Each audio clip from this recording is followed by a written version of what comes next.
So y'all, being that a big part of this day is a tribute to all of you, we have another video from another super dope person who couldn't be here but wanted to lend his voice in a sort of montage of all of the great work that you did. There will not be enough dildo throwing in this video, I will warn you, but that's just the world we live in. I'm so sorry. So please take a look at yourselves and see how amazing it really is.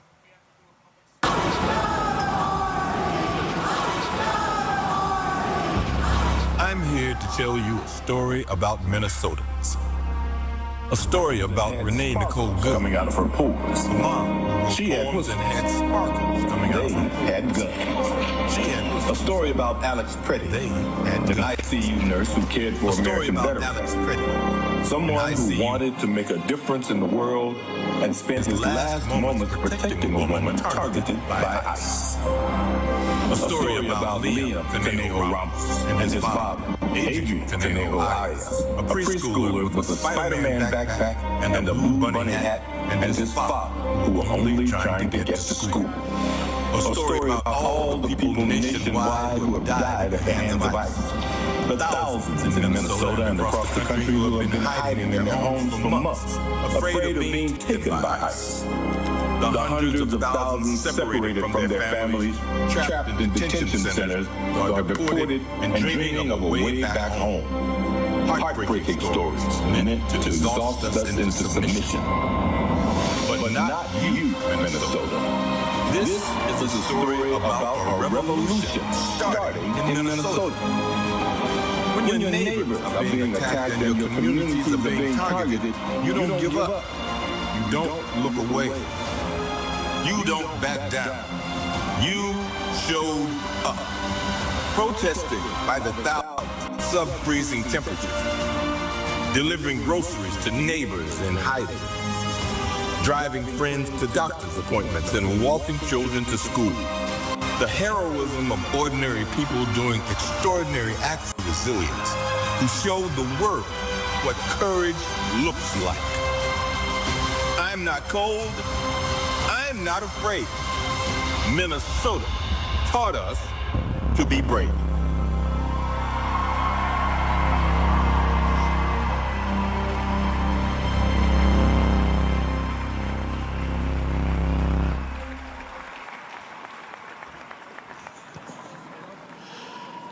May I have your attention for an important public safety announcement. Once again, Minnesotans have shown up. But anytime we have a crowd this large, it is possible for people to become separated. If you have become separated from your family or your group, the place to meet is the Lost and Found area located on Reverend Martin Luther King Boulevard. As you face the Capitol, Reverend Martin Luther King Boulevard is the street to your left. That is where you should go and where you should direct people who are lost.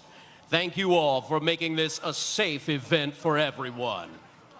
And now, are you ready to continue with No Kings 3? Book a cabin in the woods.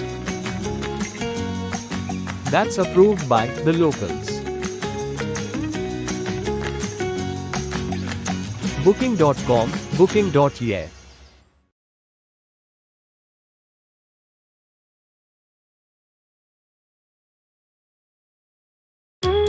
अंधे लड़की को तो दिखता नहीं। एक तरह से ऐसा होता है कि बच्चे क्रॉस रोड पे ठहरी है, इधर जाना के इधर जाना, किधर जाना समझ में नहीं आता। आजकल ये लड़कियों के साथ रेप करना, ऐसा कुछ छेड़छाड़ करना, ऐसा सब होते रहता है। उसको कौन छेड़ रहा है, कौन क्या कर रहा है, वो मालूम नहीं होता। ऐसे लड़कियां को कोई पूछने वाला नहीं रहता और कोई सहारा भी नहीं रहता। ऐसे बहुत से लड़कियों को हमने रेस्क्यू किया है और लाके हमारे हॉस्टल में रख के उनका हमने देखभाल किया और वो लड़कियां आगे बढ़ के अभी शिक्षा भी पढ़ रहे हैं। बहुत से लड़कियां हमारे पास कॉलेज में भी पढ़ रहे हैं।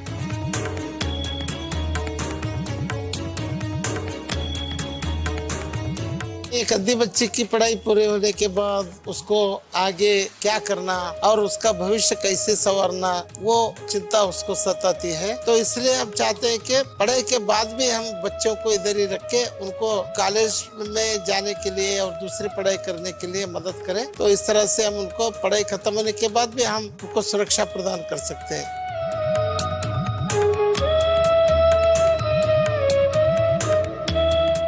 सबसे कमी धन की रहती है।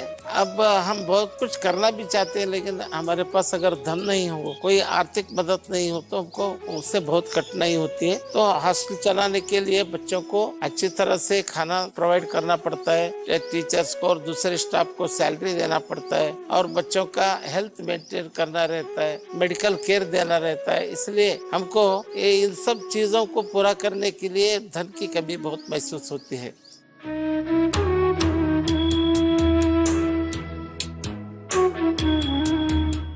मैं जो भी वीडियो देख रहे हैं उनसे यही प्रार्थना करता हूं कि इन अंधे लड़कियों को आगे बढ़ाने के लिए, इनका भविष्य अच्छे तरह करने के लिए हमें ज्यादा से ज्यादा मदद दे।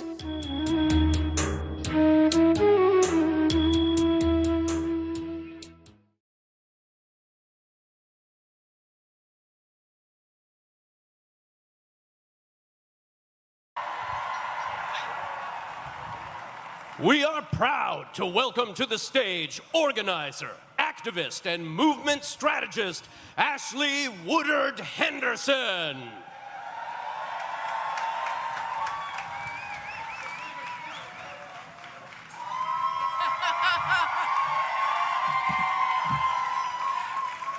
Why are we in this situation that brings us down? Can't you see we are losing patience with oppression now? The people will rise, the people will rise, the people will rise. Sing with me. The people will rise, the people will rise, the people will rise. It looks like you're mighty risen today. It looks like you're mighty risen today. My name is Ashley Woodard Henderson, and I'm going to be your friendly MC today for this No Kings 3 flagship rally. How you doing? Look at this historic moment that Minnesotans built. Not a moment that happened to Minnesotans, but the moment you built. You built this moment. We are standing miles from where federal agents took the lives of Renee Good and Alex Preddy. We're standing in the shadow of the Capitol where Melissa and Mark Hortman lay in state, murdered the morning of the very first No Kings, because a man with a hit list tried to stop what we're doing right now. We honor them today. And I need you to understand one more fundamental truth about where we're standing. This is not just a rally site, my friends. I know if you look around, you might think it to be. But this isn't just a rally site. This is a place where a wannabe king sent 3,000 federal agents to terrorize your neighbors. Stephen Miller drew up the blueprint. Y'all heard of that little thing, Operation Metro Surge? They thought it could break Minnesota. They didn't know Minnesota.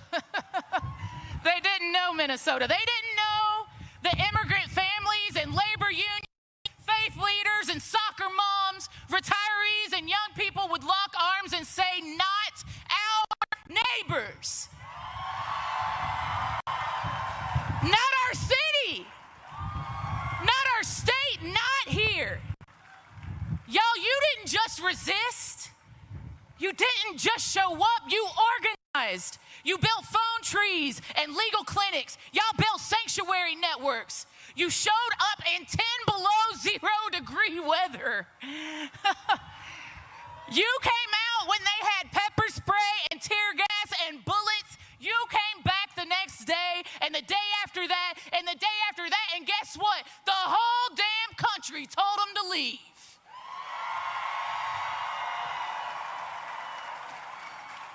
And guess what, y'all?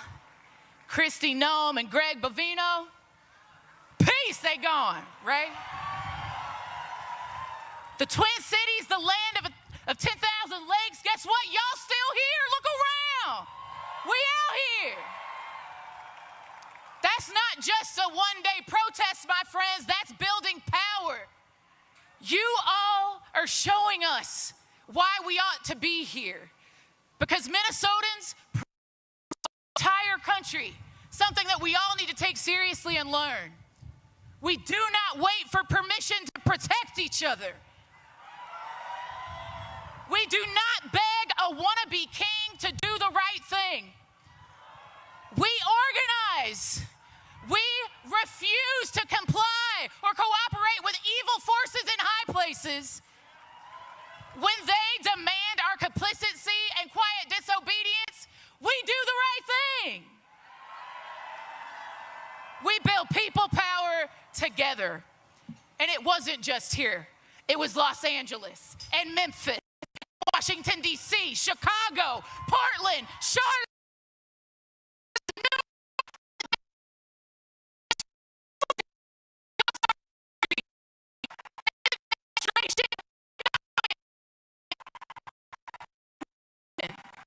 And we will make it clear. Air India Premium Economy, boarding now. I don't walk, I cruise. I don't sit, I lounge. I feel fresh. Hot meals bring a smile. I've found my place in the sky.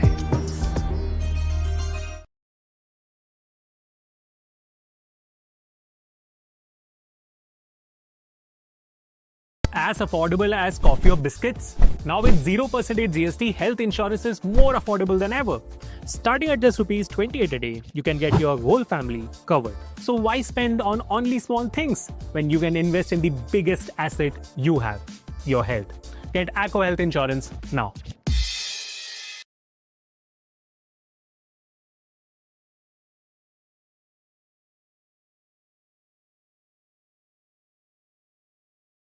We seem to be having a technical issue with our signal from this live event. We are working to resolve the issue, and we hope to resume our live coverage shortly.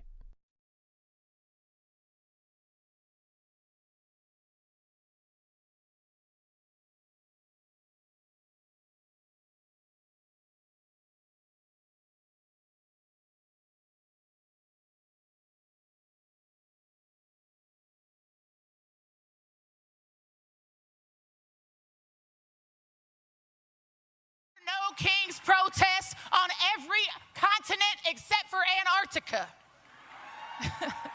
They'll catch up.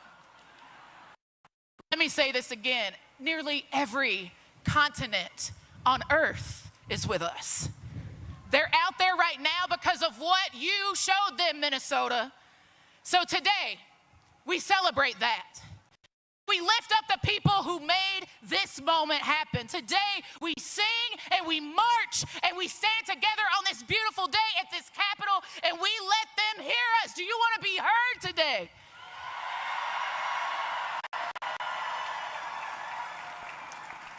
Now, y'all know me because y'all been on the mass calls.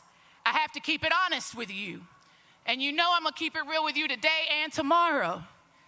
Today is not the finish line, my friends. How many of y'all, it's your first No Kings?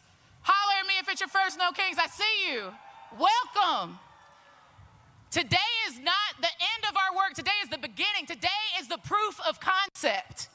What you built here in Minnesota, every single community in this country needs help to build. And they're going to need your help. Y'all, today, we're going to have a beautiful day, right? We are going to be powerful together today, right? We are going to be disciplined in our nonviolence today, right? We're going to build power together. Let's honor the people that we have lost. Let's celebrate the people who are still fighting, like each and every one of you. And let's get ready, because what comes next is going to require every single one of us. Y'all, I want to hear you say it. No ICE, no war, no billionaires, no kings. I think you can, if I don't believe you, they're not. No war, no ICE, no billionaires, no kings. Are you ready? Are you ready? Let's go!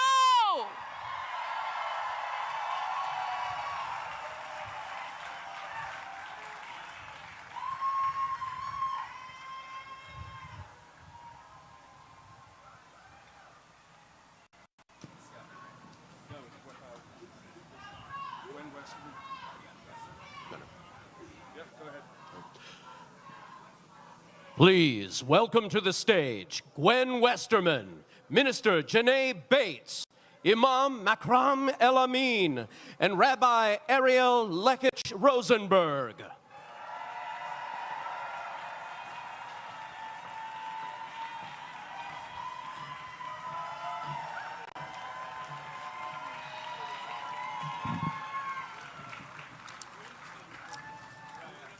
Hamitakiapi. Hello, my relatives. I'm Petukinde, I'm Petuwan Yupia Kaata Hike. O washte wayan kapi win demie da makota. De Dakota makoche.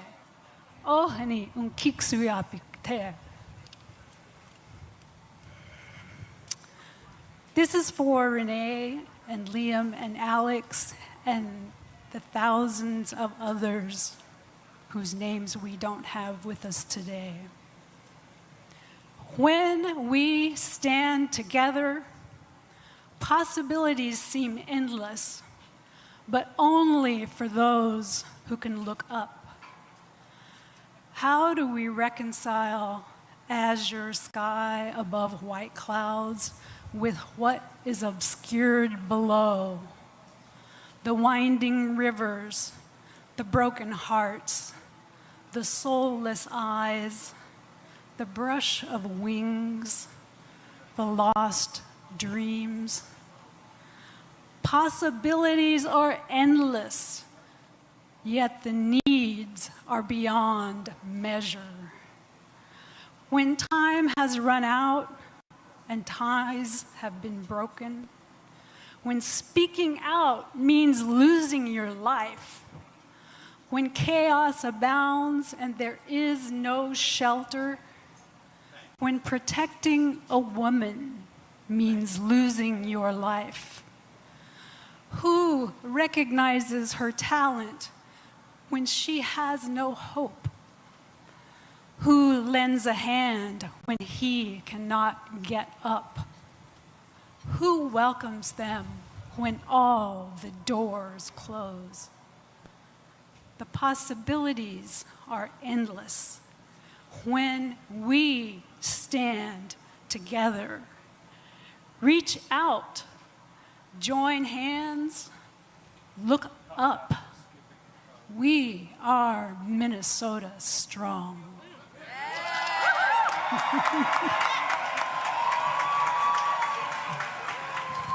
Thank you, Gwen. Hello, Minnesota. I am Minister Janae Bates Amari. I am the co-executive director of Isaiah and Faith in Minnesota in this awesome state.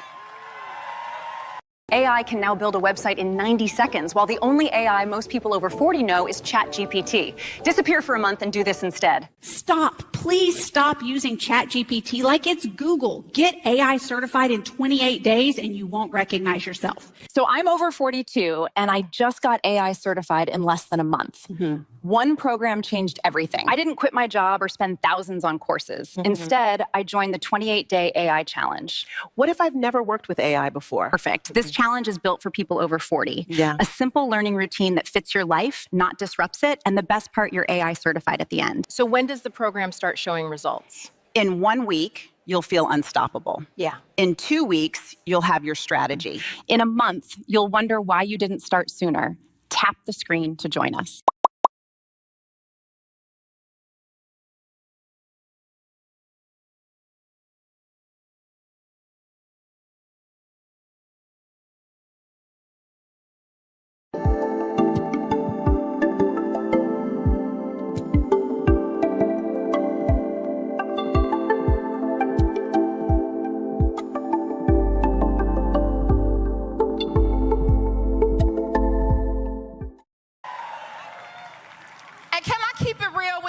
For a minute? Can I keep it real with you all for a minute? I'm going to talk very, very clearly, fully, and unapologetically as a Christian right now, because there are a bunch of Christians in this country who are professing to be of Christ, who are using something called white Christian nationalism. And right now, we are in the Lenten season. We are getting ready to celebrate tomorrow, Palm Sunday. And on Palm Sunday, there were 2 processions that happened. There was one that we hear about with Jesus on a donkey, but there was another with Pontius Pilate and Caesar, who declared himself as king, who tried to hold down the people of that time, who tried to tell us that we do not deserve better, who tried to oppress people with cruelty, who tried to tax people and take their wages and use them for things that were not about feeding the hungry, that were not about healing the sick, that were not about caring for the poor, that were not about loving thy neighbor. And that is what we who call ourselves Christians are supposed to do.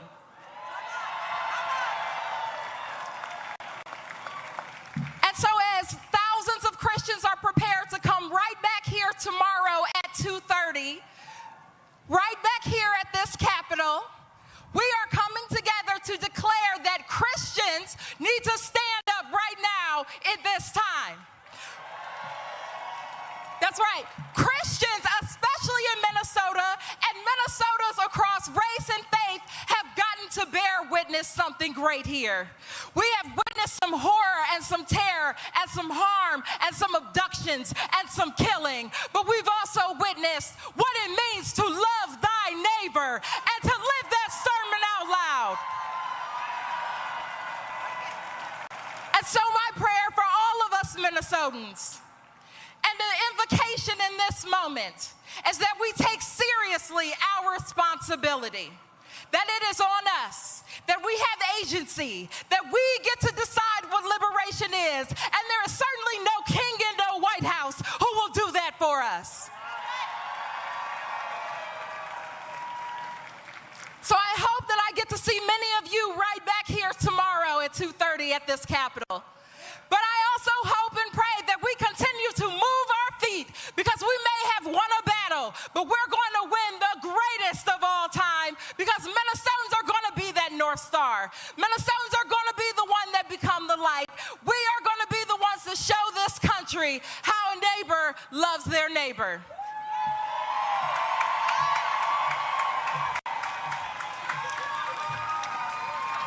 Greetings of peace. I greet you with the universal greeting of peace. Assalamu alaikum. May God's peace be with you. I am Imam Makram El Amin, and I stand before you today as a Muslim. I stand before you as an imam, as an African-American man whose very existence is rooted in the struggle for dignity, justice, and freedom. Oh God, the creator of all, Lord of humanity, you created us from a single soul and made us nations and tribes that we may come to know each other. We ask you this day to bless this gathering, not just for our presence, but for our purpose, not just for our voices, but for our courage. We stand together in this moment where power seeks to concentrate itself in the hands of a few. Where fear is used to divide neighbor from neighbor, where the language of domination is dressed up as order. But we know better. We have seen this before. We carry the memory of oppression in our very bones, and we also carry the legacy of resistance in our spirits. Oh God, strengthen us to speak truth to power, not with hatred, but with clarity, not with violence, but with unwavering convictions. Let us not be intimidated by the machinery of authoritarianism, nor seduced by the comfort of silence. May us all people stand together for justice even when it's inconvenient. Make us people who protect the vulnerable even when it costs us something. Make us people who refuse to bow to any king except for you. And while we stand firm, oh God, strengthen our hearts towards one another. In this interfaith gathering, remind us that our diversity is not weakness, it is our witness. Together, Muslims, Christians, Jewish people, and people of consciousness will form a moral arc that no regime can permanently bend away from justice. Oh God, raise us to a higher level today. Let us be a just rally, not just a rally, but a renewal of our commitment to each other, a renewal of our belief that justice is still possible. A renewal of their courage to build a nation lives in its highest ideals. And when history remembers this moment, let it be said that we did not shrink, we stood. We did not divide, we united. We did not despair, we believed. May God bless you all. God protect this city, and God protect all of those who are working for justice, dignity, and peace. Ameen. Booking an apartment with good Wi-Fi is great. Connecting with the locals is even better. Booking.com, booking.yeah.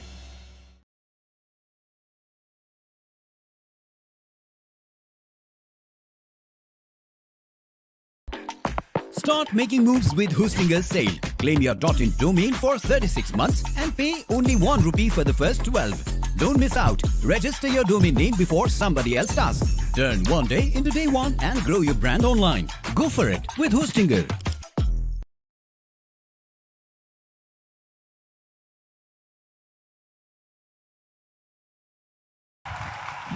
Good afternoon, Minnesota. You're beautiful. My name is Rabbi Ariel Lekach Rosenberg. I'm the rabbi of Shir Tikva in South Minneapolis. I am so honored to be here today. Will you sing with me? Will you sing with me? No one is getting left behind this time.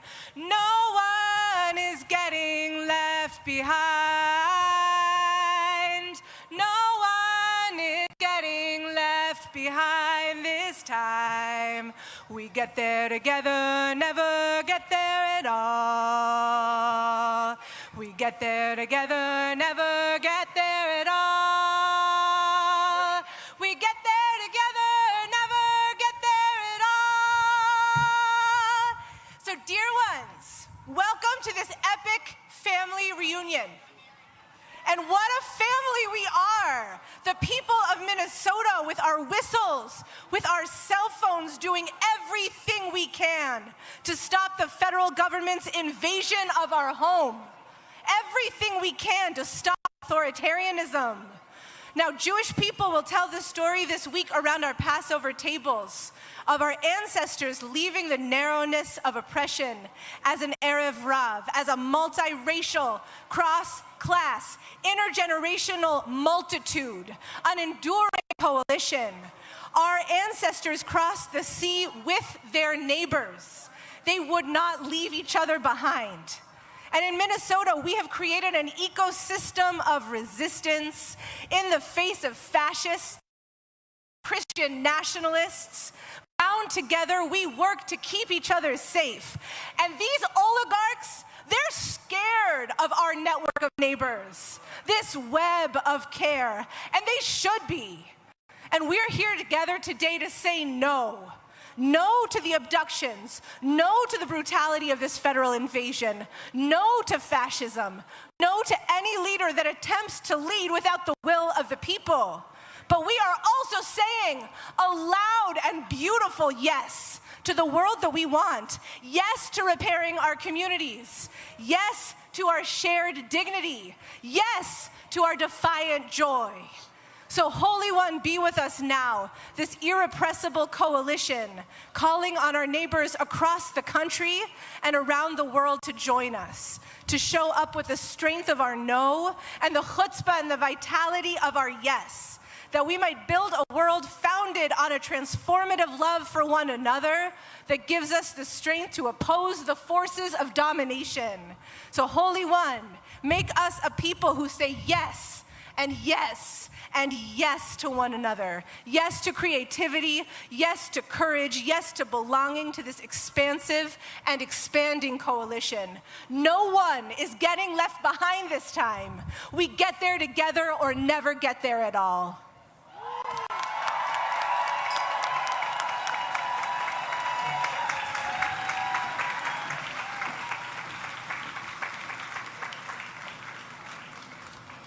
No Kings is proud to welcome to the stage 41st Governor of the great state of Minnesota, Tim Walz, and First Lady Gwen Walz.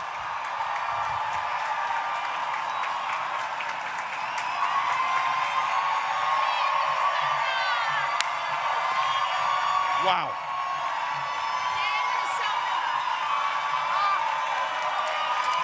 Hello, Minnesota.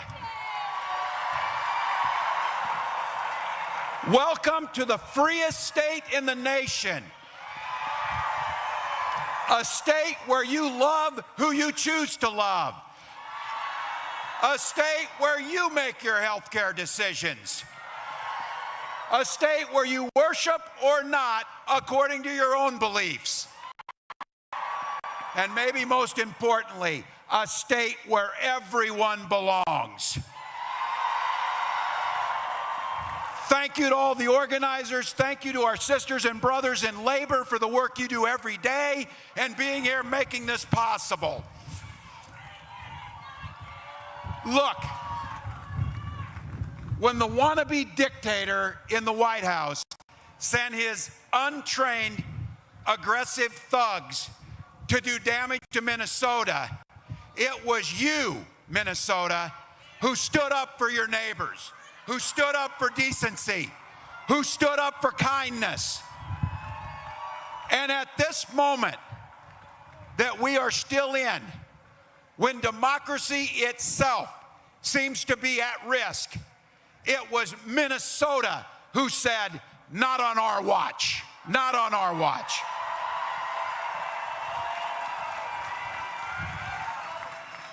You are the heart and soul of what the nation saw that is good in this nation. But make no mistakes about it. They did damage. They killed Renee and Alex. They traumatized our neighbors. And just be very clear, our weather may be a little cool, but our people are warm and we're fierce. And my message, because this is not over, don't ever mistake our kindness for weakness. We demand justice for Renee Good and Alex Preddy. We demand justice for every single person who was hurt or traumatized. We will never forget what they did here. And I have a message to our immigrant community here in Minnesota. You are seen, heard, valued, and loved.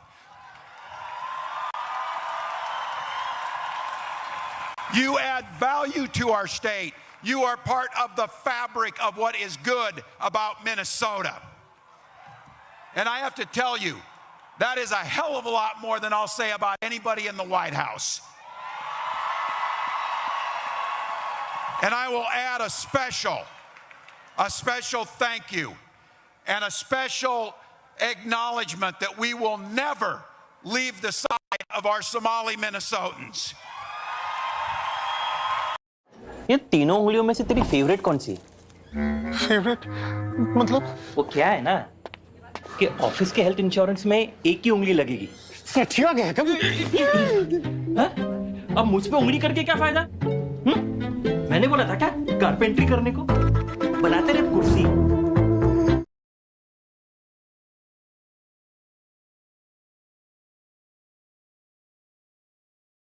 With a brand new design that frees up even more pixels for personalization and an inventory of features to up your game at every level.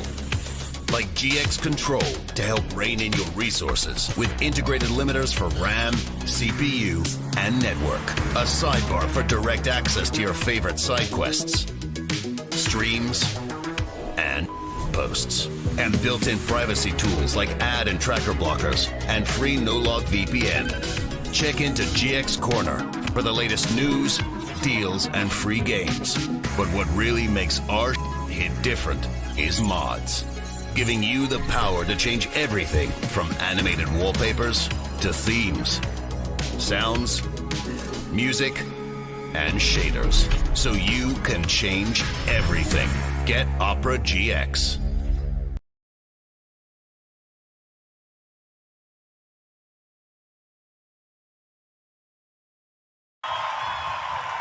Here's our pledge to you. Our Somali Minnesotans, your great-grandchildren will still be here when that orange clown is in the dustbin of history. You will be here.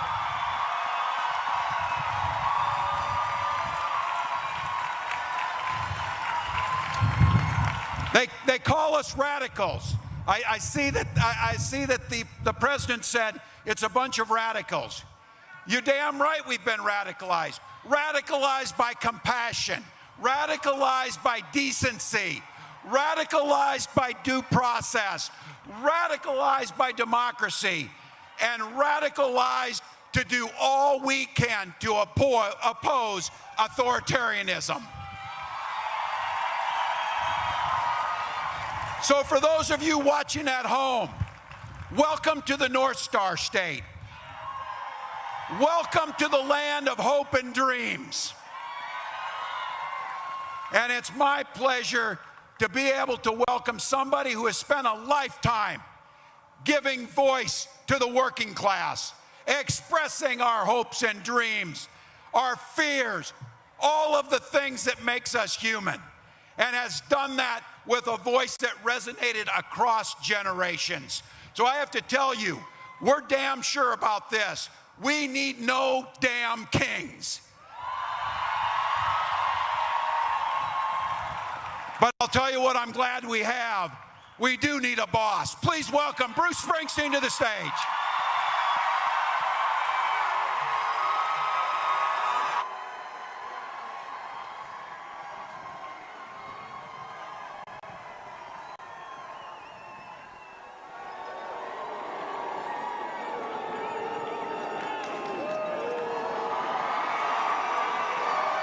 Hello, Minnesota. All right. Hey, it's turning into a beautiful day.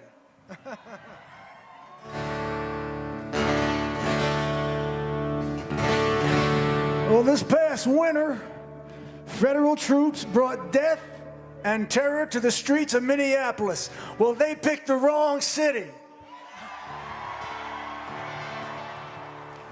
The power and the solidarity of the people of Minneapolis and of Minnesota was an inspiration to the entire country, your strength, and your commitment told us that this is still America.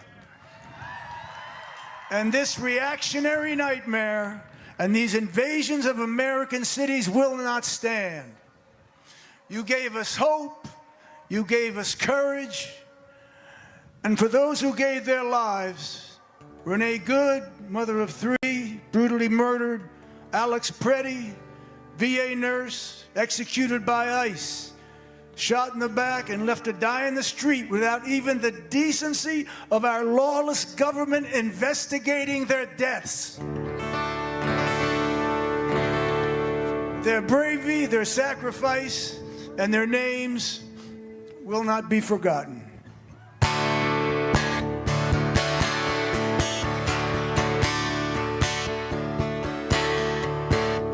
Well, through the winter's ice and cold, down Nicollet Avenue, a city of flame fought fire and ice, 'neath an occupier's boots.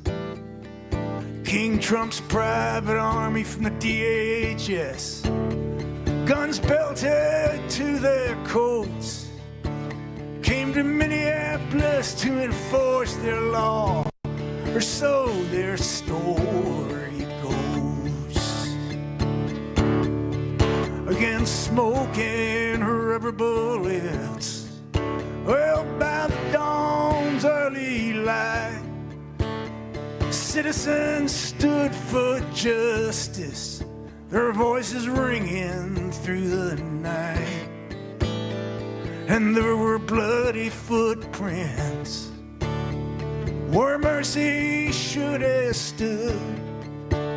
2 dead left to die on snow-filled streets, Alex Preddy and Renee Good.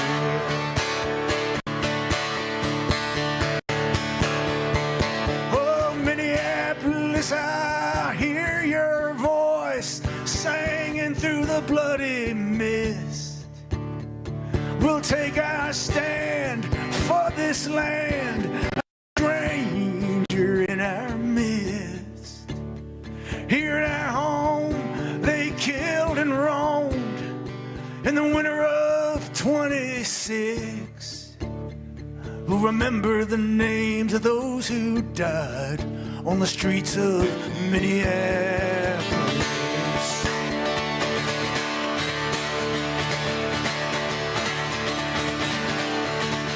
Trump's federal thugs beat up on his face and his chest. And then we heard the gunshots, and Alex Preddy lay in the snow dead. Their claim was self-defense, sir. Just don't believe your eyes. It's our blood and bones and these whistles and phones against Miller and Noam's fucking lies. Well, Minneapolis, I hear your voice crying through the bloody mist. We'll remember the names of those who died on the streets of Minneapolis.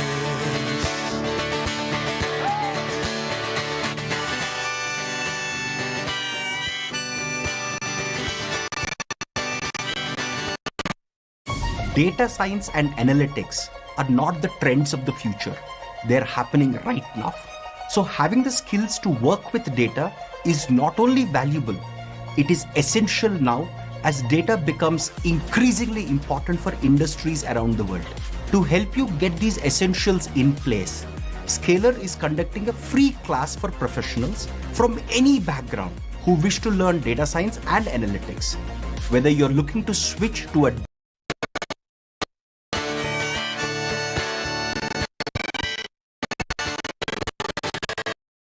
fought fire and ice 'neath an occupier's boots.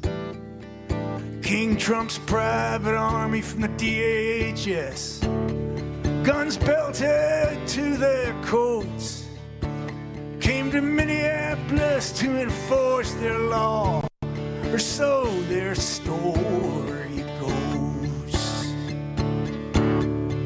Against smoke and rubber bullets, well, by the dawn's early light, citizens stood for justice, their voices ringing through the night.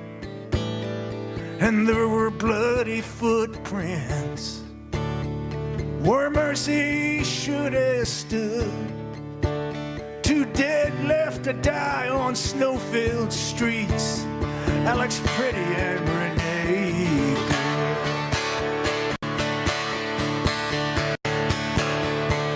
Oh, Minneapolis, I hear your voice singing through the bloody mist.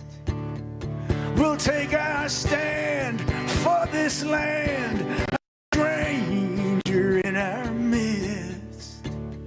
Here in our home, they killed and roamed in the winter of 26. We'll remember the names of those who died on the streets of Minneapolis.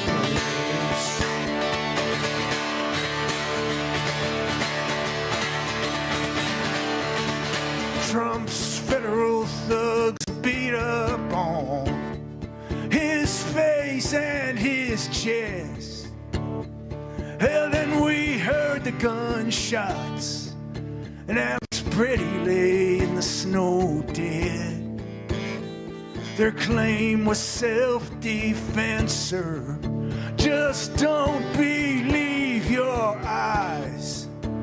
It's our blood and bones and these whistles and phones against Miller and Noam's fucking lies. Well, Minneapolis, I hear your voice crying through the bloody mist. We'll remember the names of those who died on the streets of Minneapolis.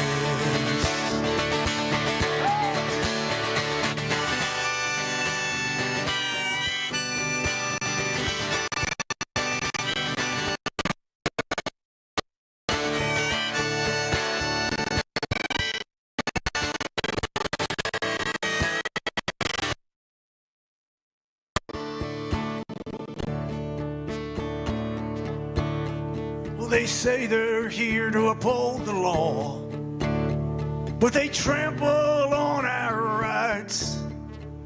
If your skin is black or brown, my friend, you'll be questioned and deported on sight. In our chance of ice out now, let me hear you. In our chance of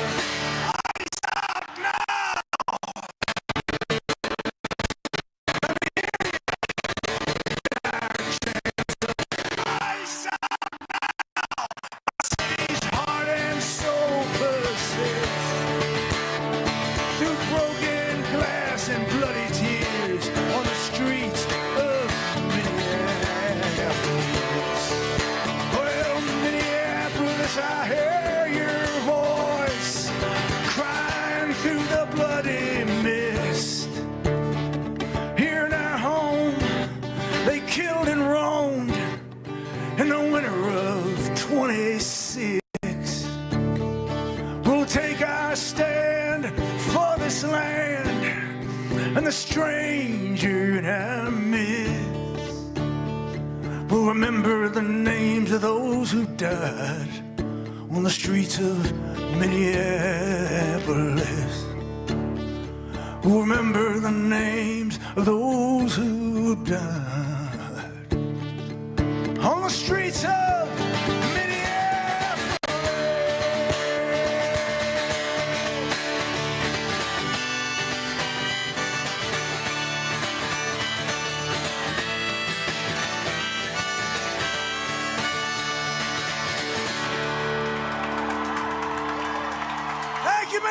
St. Paul, no kings, no war. Thank you, Minnesota. Go.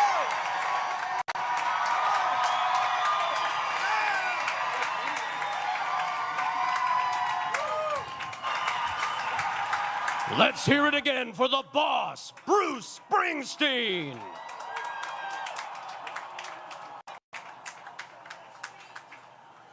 Minnesota has inspired the world with its courage, resilience, and resolve, and that takes leadership. Please welcome 3 Minnesotans who rose to the moment. Carolina Ortiz, Malika Dahir, and your mayor, Kali Herr.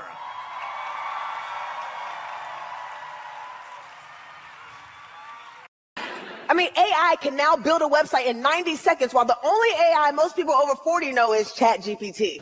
What should they do then? Disappear for a month and do this instead. Stop. Please stop using ChatGPT like it's Google. Get AI certified in 28 days and you won't recognize yourself. So I'm over 42 and I just got AI certified in less than a month. One program changed everything. I didn't quit my job or spend thousands on courses. Instead, I joined the 28-day AI challenge. What if I've never worked with AI before? Perfect. This challenge is built for people over 40. Yeah. A simple learning routine that fits your life, not disrupts it, and the best part, you're AI certified at the end. So when does the program start showing results? In 1 week, you'll feel unstoppable. Yeah. In 2 weeks, you'll have your strategy. In a month, you'll wonder why you didn't start sooner. Tap the screen to join us.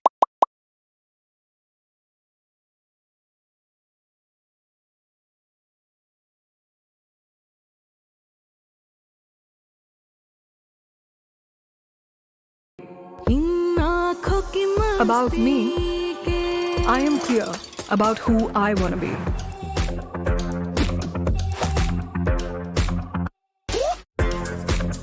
मेरी आंखें ही मेरी पहचान है। AccuView contact lenses, देखते रह जाओगे।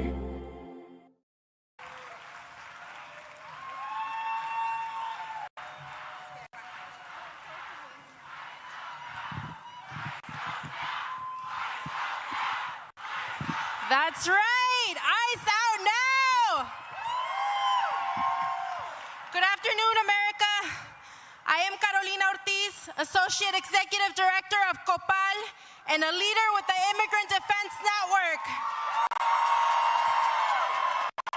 I am an immigrant, a former undocumented person, a DACA recipient, and I stand here because as a child, I learned what it means when your life can be decided by a when you're carried fear, but I also carried something stronger. And that day is today. So let me say this very clear. We are not the problem to solve. Immigrants are a blessing to this country. Say it with me. Immigrants are a blessing to this country. For too long, the story about immigrants has been written in fear. But fear is a poor storyteller because fear only knows how to divide. It cannot see who we really are. We are the hands that build. We are the hearts that care. We invest in this country even when it does not always believe in us. During Operation Metro Surge, our communities were targeted, silenced, and criminalized. Families stopped going to work, to school, because even a normal day no longer felt safe. But even in those moments, we showed up and we protected one another. And across Minnesota, we built something powerful. Together, we trained over 33,000 constitutional observers, neighbors who stood in our communities, watching, documenting, and saying if they come for one of us, they will have to face all of us. This is what courage looks like. This is what people power looks like. This is organized collective love in action. So look around you. People choosing each other again and again, standing shoulder to shoulder, not divided by fear, but united by purpose. That is right here is what this right here is what democracy looks like. So today, from St. Paul, we send a message to this country and to the world. We are essential, we are organized, and we are no longer afraid. Because this moment This moment right here is bigger than politics. This is about dignity, because no system built on fear will ever be stronger than a community built on love.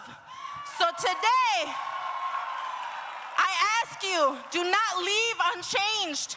Leave louder, leave braver, leave ready, because power does not belong to presidents or billionaires, and it does not belong to anyone trying to rule through fear. Power belongs to the people. Power belongs to all of us. Y ahora quiero decir algo en español a mi comunidad que está aquí presente, a cada familia que ha sentido miedo, a cada persona que ha tenido que ser fuerte incluso cuando no podíamos. Aquí nos organizamos, nos cuidamos y nos defendemos, porque somos una comunidad de dignidad, de fuerza y de amor. Y aunque intenten dividirnos, aunque intenten silenciarnos, no podrán hacerlo. So let this moment travel across the United States, across the world, and let it be clear to every single corner of this country. We are here, we belong, and we are a blessing to this country. Thank you. Gracias.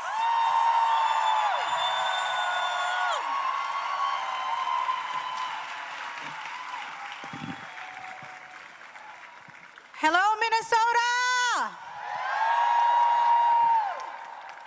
I greet you with the Muslim greeting of peace. Assalamu alaikum. May peace be upon you all. I also greet you with the Somali greeting, Galab Wanagsan. I want to begin by grounding us in truth. This land is home to the indigenous peoples, the original stewards whose presence, care, and sovereignty did not begin with history books and does not end here today. This is Akshay from Mumbai. He wants to start selling online. He just needs a domain name, akshayshop.in. Perfect. But wait, Akshay from Delhi wants it too. And Akshay from Bangalore. Speed matters, so be the fastest. Register your domain name before anyone else. Claim it today at hostinger.com/in.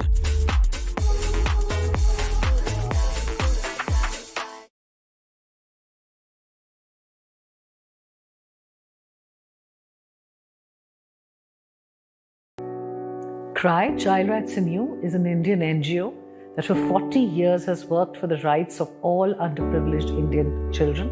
CRY is adopting strategies like ensuring that the children and their parents find education as important, ensure that they are equipped with a set of life skills and other skills like digital skills so that they stay in school and they are able to go and move towards a different future.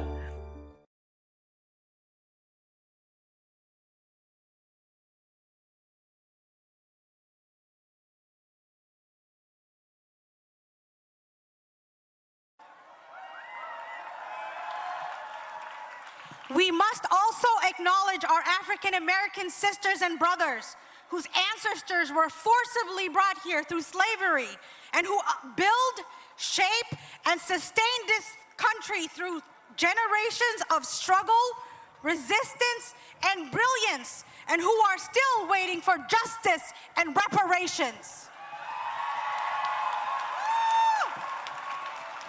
And then there's the rest of all of us. All of us. Whether we come from Asia, the African diaspora, Latin America, North Africa, or Europe, we are all immigrants in this land. Many of us are here because of movement, whether by choice, by force, or by necessity. Whether our ancestors escaped monarchies, wars, persecutions, we crossed oceans and borders in search for a better life, liberty, and the pursuit of happiness. Naming this matters. It reminds us while our stories are different, they are deeply connected through histories of displacement, resilience, and the struggle for dignity. And now I'm gonna holler a little bit at my Somali sisters and brothers. Somali people are people who have known hardship, war, displacement, famine, the uncertainty of starting over.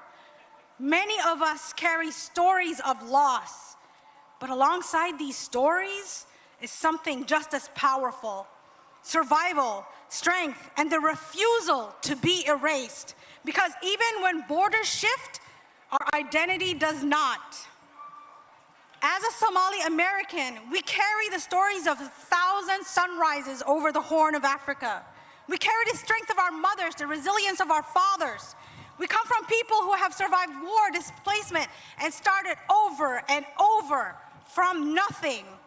So understand this: if we have survived all of that, we will survive your harsh words.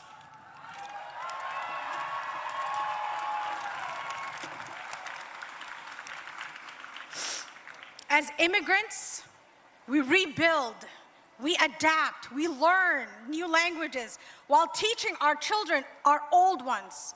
We contribute to the places that we arrive in with our labor, our culture, our ideas, and our very spirits. We stand as proof that identity can survive distance, that culture can survive disruption, and that people can rise again and again under the warmth of other suns and the cold of Minnesota winters.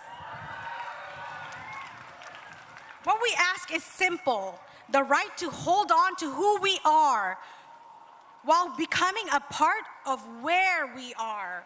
The right to belong without having to erase ourselves. Because when immigrants thrive, our communities grow richer, not just economically, but culturally, socially, and morally.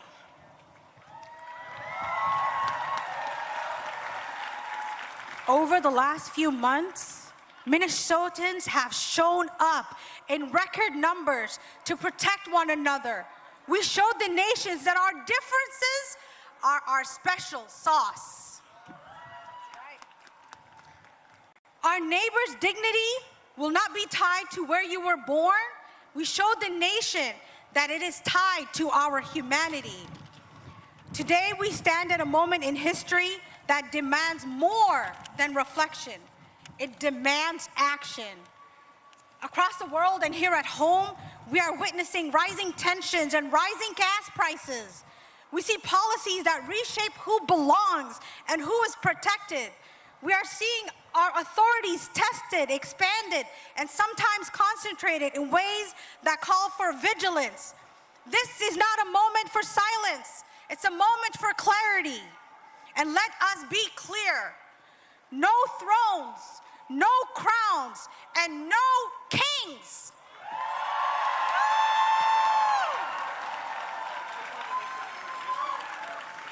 So America, Minnesota, what do we do after this moment?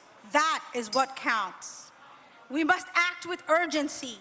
We must widen the circle, bring more voices to the table, invite more communities into the conversation. Look around you. Who is missing? Bring them into the circle. We attend community meetings. We contact our elected officials. We advocate for policies that protect immigrants, refugees, and all marginalized communities. For policies that allow us to put food on the table and a roof over our heads. We organize, we participate, and we show up. And Minnesota, we showed the country that that is what we do.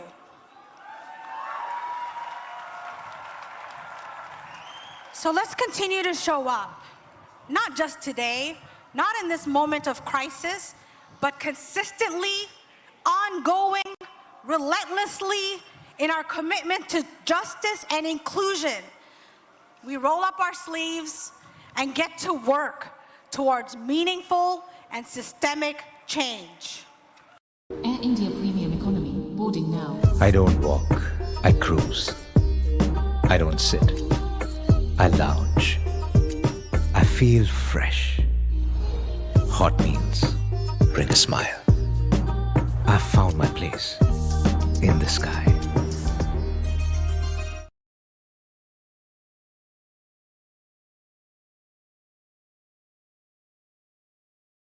Alright, Opera GX, say less. Dude, this game is so fun. Playing games for fun? You primitives are so simple-minded. What? Me, personally, I play video games to win. I guess you could call it win-maxing. Oh my god. Opera GX, change the theme of my interface to a color the human mind can't comprehend. Yes, of course, win-maxing. Oh god, I'm playing with an Opera GX user. Oh, that'll suffice. Okay, bro, let's get out the storm. Yeah, give me 1 second. Opera GX, set my VPN to my neighbor's house. I ain't that guy? Yes, Winmax, of course. Bro, your computer's gonna explode. You primitive gamers just don't get it, do you? Opera GX, open another 10 tabs. Okay. I'm sorry, what were you saying, primitive? Yeah, I was saying you need to touch some grass. What do you mean exactly? I mean, when's the last time you felt the touch of a woman, bro? No need for that either, primitive.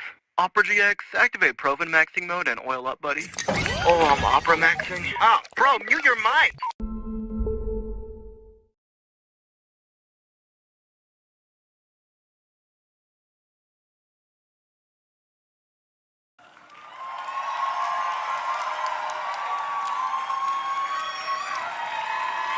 Hi, everyone.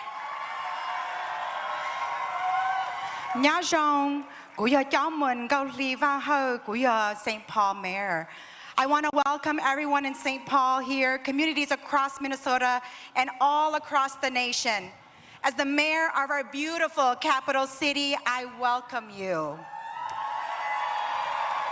Today, we stand up to declare that 250 years later, that this is a land without a ruler, and we are a people without a king. Donald Trump tried to make an example of Minnesota. Get in Trump's way, and he will do to you and your community what he did to our beloved Twin Cities. But I tell you, do not be afraid. Trump and Kristi Noem illegally sent thousands of masked, unaccountable agents to occupy our streets for months.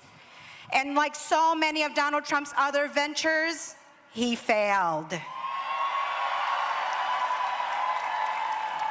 We delivered groceries to neighbors, raised funds, protested, and stood vigilant so that our children could go to school without fear of abduction. Because of our solidarity, Minnesota became the model of resistance for the country. My grandfather fought in the secret war for America, a country he had never set foot in, because he believed in democracy and freedom. My family fled this war as refugees to bring their children to a country where they would be free from tyranny and oppression. They could never imagine their children would end up living in an occupied city, too afraid to open their blinds and leave their homes. The occupation our community experienced is not who we are or should be as a country. I shouldn't. You shouldn't. Your children should not have to carry around their passports in fear of unlawful detention. We are not defined by the tragedy we experience, but by how we respond to it. Donald Trump, your actions speak for who you are, and the chaos of your lawless agents is yours to bear. St. Paul and Minneapolis have shown that strength comes from the people, not from a king. The lessons we learned, the unity we built, the communities we created during this crisis will endure. We know who our neighbors are, and we will always stand with them in power and in love. As Mayor of St. Paul, I want to thank our partners in the state, Governor Walz, Lieutenant Governor Flanagan, Attorney General Keith Ellison, my partner across the river, Mayor Fry, our neighboring cities and communities, the Minnesota ACLU, Twin Cities Indivisible, and most of all, I am grateful to all of you who stand with me when I say, no kings! Thank you.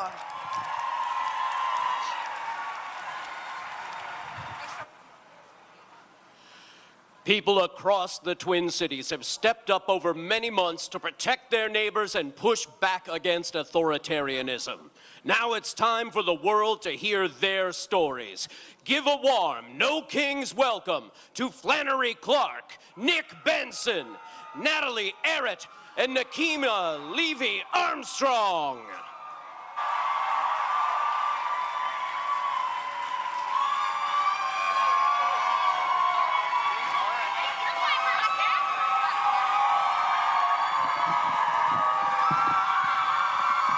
Hello, Minnesota. Hello, I'm Nick Benson. I like airplanes, and I'm a plaid-clad working dad. Most importantly, I'm a Minnesota.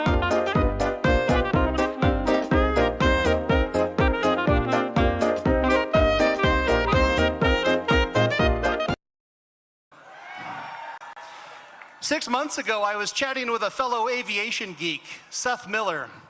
He's an outspoken critic of ICE deportation flights. I said, Seth, I really admire your courage. I wish I could do that. He replied, it's not that hard, you just have to do it. Now I'm here, volunteering with Minnesota 5051. We count every person being loaded on ICE flights at MSP. There were 19 yesterday. We revealed that Delta Airlines is flying Minnesota kids to concentration camps. Seth told me it's not going to be that hard, but truthfully, it's been a struggle, hasn't it? We've been remembering Victor Manuel Diaz, Renee Good, Alex Preddy. We've been thinking about our neighbors who've been stuck at home, unable to go to school, work, or the doctor. We've been thinking about the kids who are not sure if mom or dad will be home tonight for bedtime snuggles. The students who are not sure if their friend with a cute hat will ever get to play with them ever again. We've knelt in apartment hallways, Spanish over speakerphone, explaining that we were there to help. We've woken up full of rage after a nightmare, discovering ICE agents lurking in another place that used to be safe. It wasn't easy, but we had to do it. But what if Metro Surge wasn't the end? What if it was just the beginning? What if the upcoming year is worse than the year before? Silent businesses, complicit institutions, and cowardly politicians keep failing us, but you don't have to. My fellow Minnesotans, I'm giving each one of you here today explicit permission to act with courage. It's not that hard, you just have to do it. Be the neighbor that Mr. Rogers knew you could be. Be a helper. When the government fails to meet our needs, we meet them ourselves. We feed each other, clothe each other, and care for each other. We keep us safe. So when others are silent, speak up. Stand up for healthcare, education, childcare, and housing. No kings is a great start, but we also need to be done with cowards. When I say no kings, you say no cowards. No kings. No kings. I love you, Minnesota. Fuck ICE.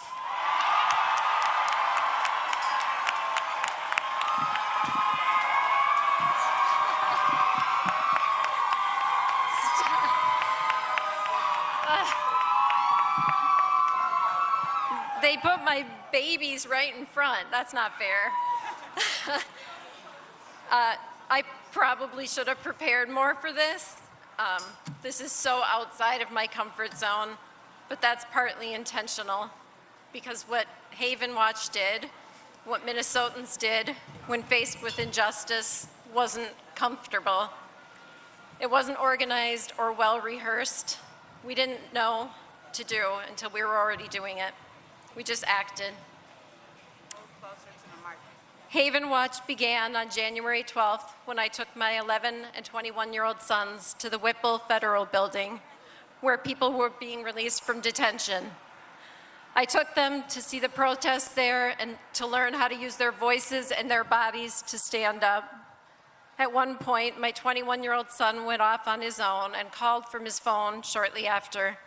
He told me he had found 2 girls wandering in the cold, freezing, without phones, and he had them in our car, giving them food and water and letting them use his phone to call home. My son Jack did that night what Haven has done every day and night since then.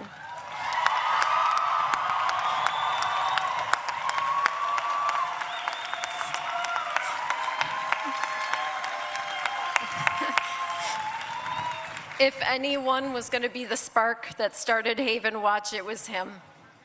3 years ago, Jack was diagnosed with brain cancer his senior year of high school, and he went through more in that year than many of us will in a lifetime, and nearly died more than once.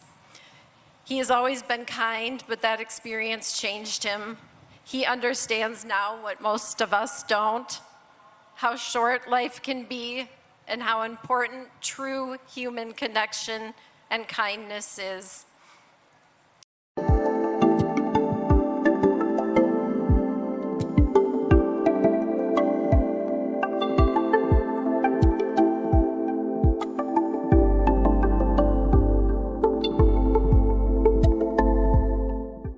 The only way to know if you like doing something is just to do it first. Our website on Hostinger is our complete online presence, and it's the center of everything that we do. We are a small independent foundry, and for us it's very important that everything runs smoothly, and then we can focus more on the creative parts rather than maintaining the website. It's a great pleasure for me to be able to wake up every day and to do the thing that I love so much. If you feel passionate about something, give it everything you have and then see where it takes you.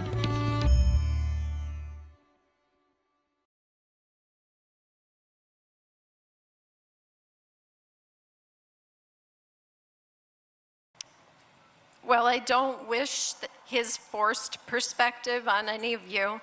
I think we can learn from it. Don't walk past suffering. Act. Even when it's not easy. Because that's what he did, and that's what Minnesota did, and that's what our incredible volunteers did.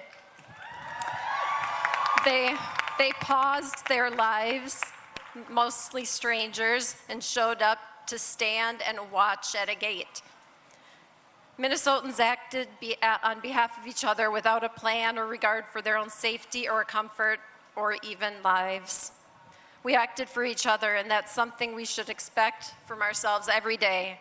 There's nothing extraordinary about me or Haven Watch. Sorry, guys. And I mean that in the best way possible, because it means what we did is something anyone can do. Notice the small everyday opportunities to show kindness that are so easy to ignore, and don't ignore them. While ICE's presence in Minnesota may be less visible, the struggles of many in our immigrant communities are no less real. Their need for continued support and care is real. It doesn't stop when the attention fades, and it requires us to keep showing up. The only reason I did this, and I'm up here incredibly nervous and uncomfortable, is because I hope people here can see themselves in what we did and say, I could do that.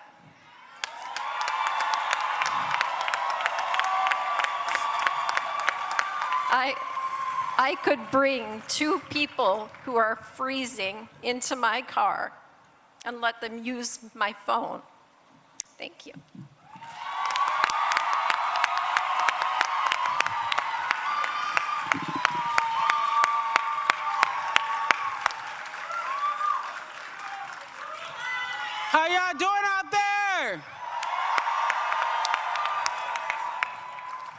I'm Nikema Levy-Armstrong, civil rights attorney, activist, and someone standing firmly against authoritarianism, tyranny, and fascism of the Trump administration.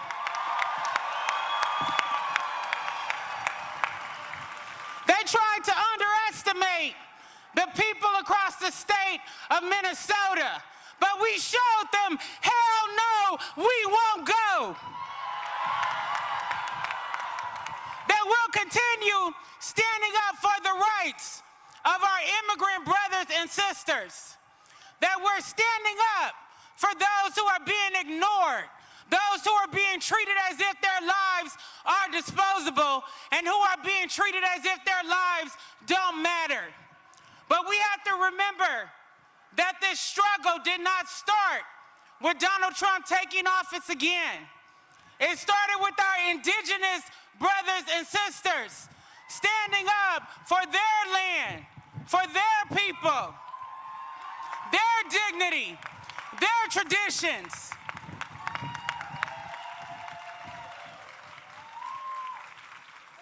And I'm here standing on the shoulders of the black women and the black men and children who came before me.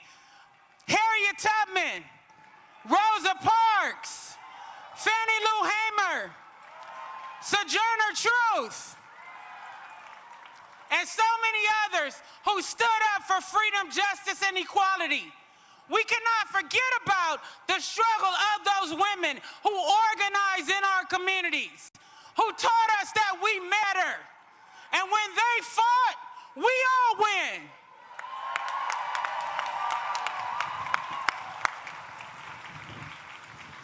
I want to lift up one of my comrades, Monique Colors Doty, co-founder of Black Lives Matter Minnesota.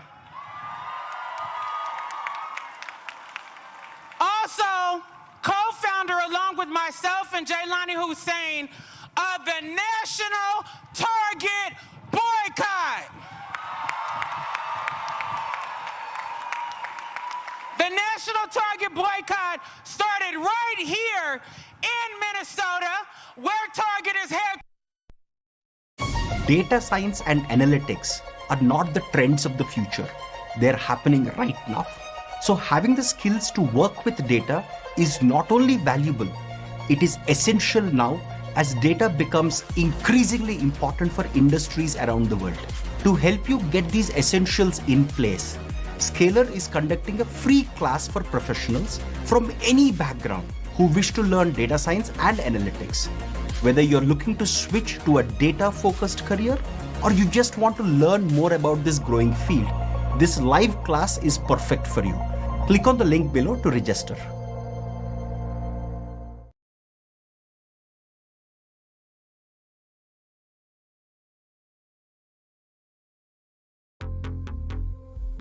Your email is your first online impression. Make it count. With GoDaddy Email, you get a professional address that matches your domain. It builds trust, boosts credibility, and helps grow your brand. Setup is quick, and your inbox is protected with built-in security. And if you ever need help, we are just a call away. Start building your brand, one email at a time.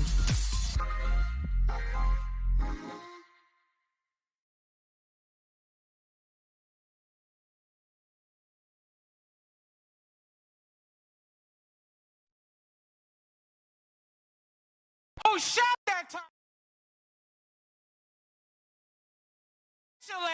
to Donald Trump and align itself with authoritarianism. We decided that it was time to hold a hometown company accountable for their actions. When they decided to roll back diversity, equity, and inclusion, we the people decided to roll back our dollars and shop elsewhere. I don't care what mega pastors they sent from Atlanta or the two stooges with them. The Target boycott continues.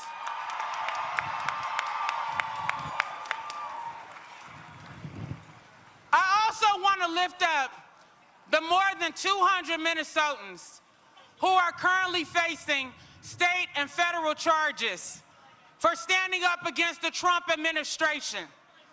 We are calling on our state and county elected officials to drop the damn charges.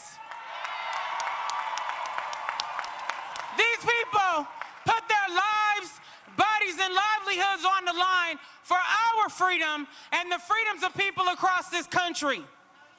Myself, along with Monique and other black women, are also co-organizers of the city's church protests that took place on January 18th during Dr. King weekend. There are 39 of us right now, the righteous 39, who are being charged by the Trump administration for standing up for freedom, justice, and equality. We need to stand behind those of us who are calling out ICE, fascism, tyranny, and authoritarianism on behalf of the people, standing up for our immigrant neighbors, standing up for Renee Good, standing up for Alex Preddy, and calling for justice.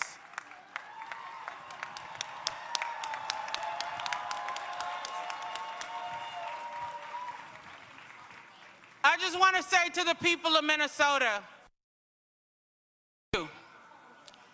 you stood up, you fought, you put your bodies on the line, you spoke the truth, and you let them know we're not stepping back. We're not afraid.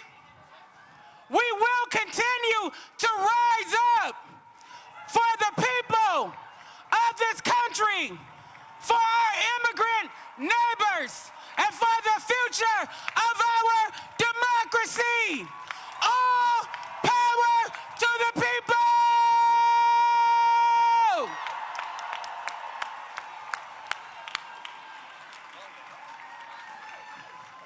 My name is Flannery Clark. I'm from the south side of Minneapolis.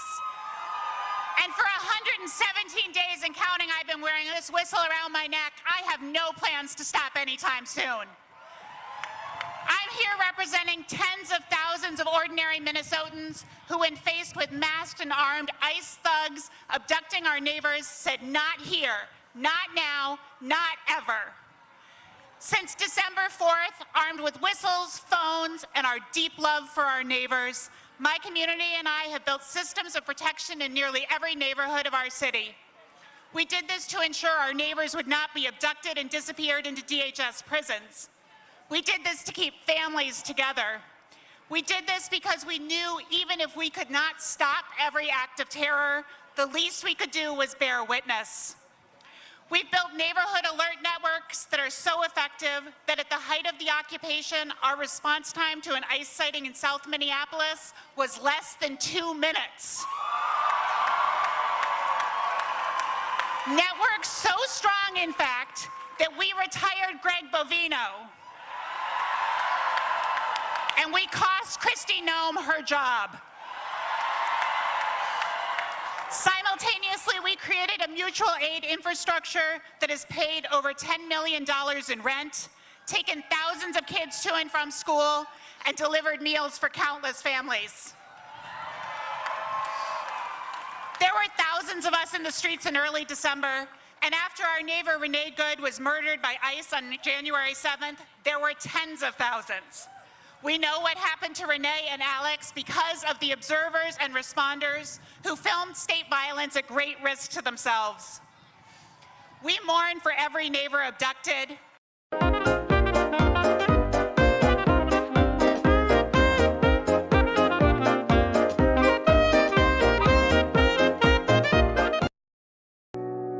CRY, Child Rights in You, is an Indian NGO that for 40 years has worked for the rights of all underprivileged Indian children.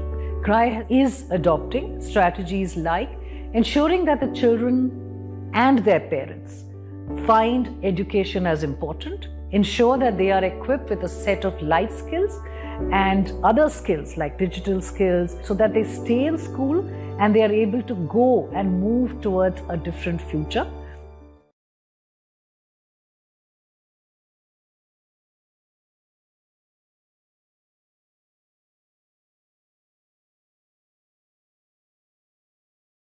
Every neighbor sent to a camp and families torn apart.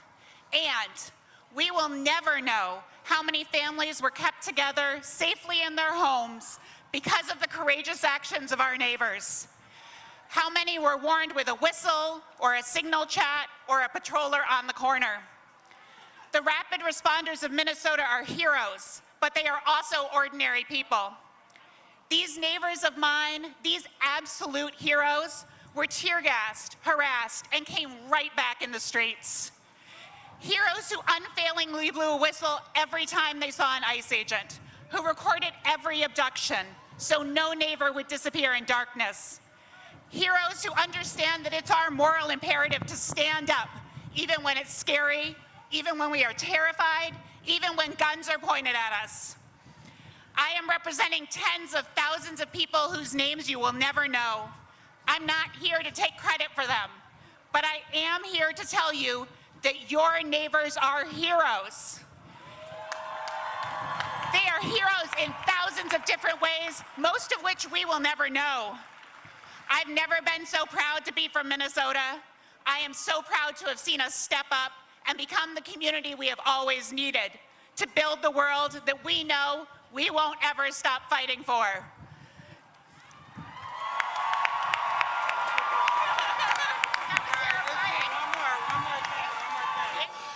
And now, right, No Kings is...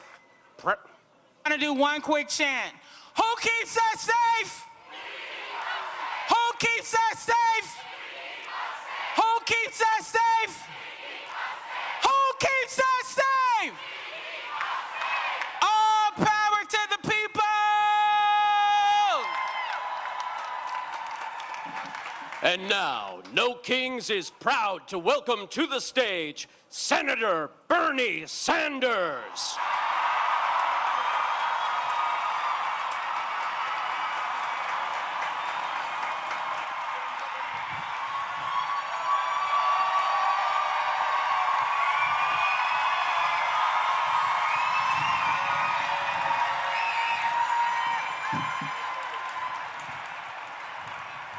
There are a lot of people here. Thank you, Minnesota.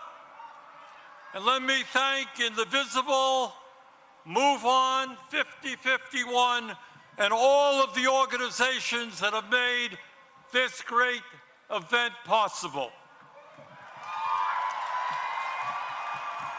And thanks to the millions of Americans from our smallest towns to our largest cities in every state in our country who are gathering today at thousands of rallies. It is absolutely appropriate that we hold a major No Kings rally right here in the St. Paul, Minneapolis area. When historians write about this dangerous moment in American history, when they write about courage and sacrifice, the people of Minnesota will deserve a special chapter for themselves.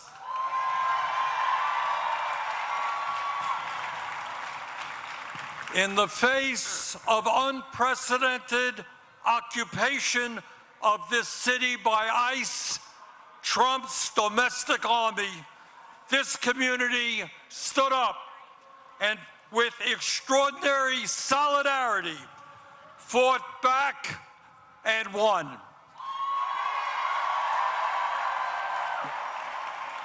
Minnesota showed the American people and in fact the world what democracy is about, what grassroots activism is about, and what standing up for the American ideals of freedom and justice is about. And I want to thank my colleagues, Amy Klobuchar and Tina Smith, for their leadership in the Senate on this issue. And today, we remember and honor. Booking.com makes trip planning easy, even when your friend group travels in different styles. Be the group chat hero with exclusive travel deals. Booking.com, booking.in.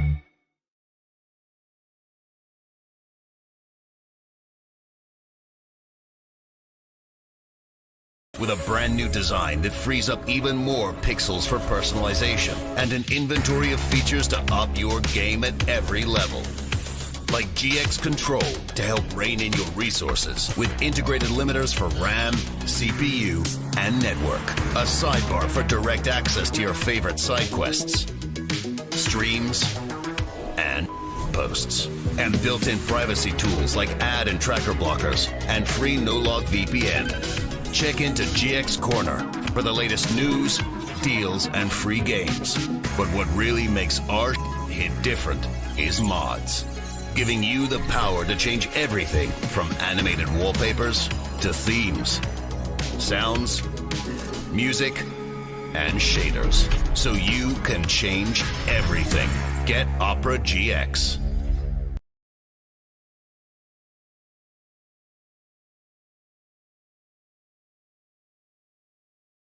Two brave Americans, Renee Good and Alex Preddy, who lost their lives in the struggle.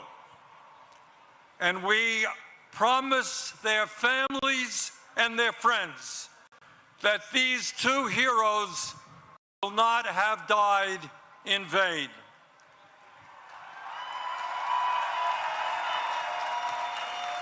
Their sacrifice has inspired and will continue to inspire the American people in the never-ending struggle for justice.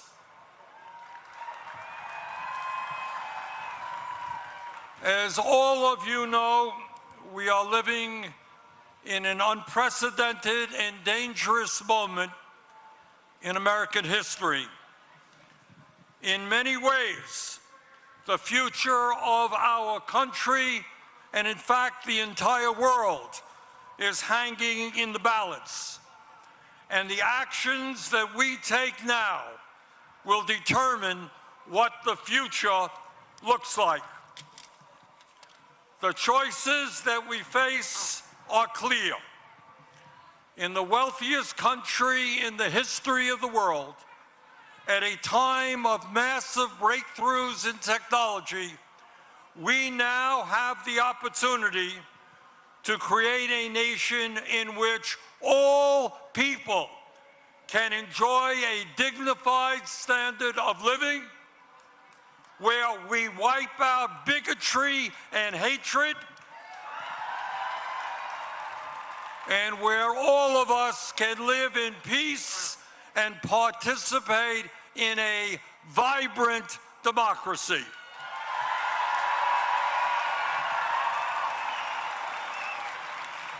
Where the foundation of our nation is built on love, compassion, human solidarity, and an understanding. As your great former Senator, the late Paul Wellstone, said, we all do better when we all do better.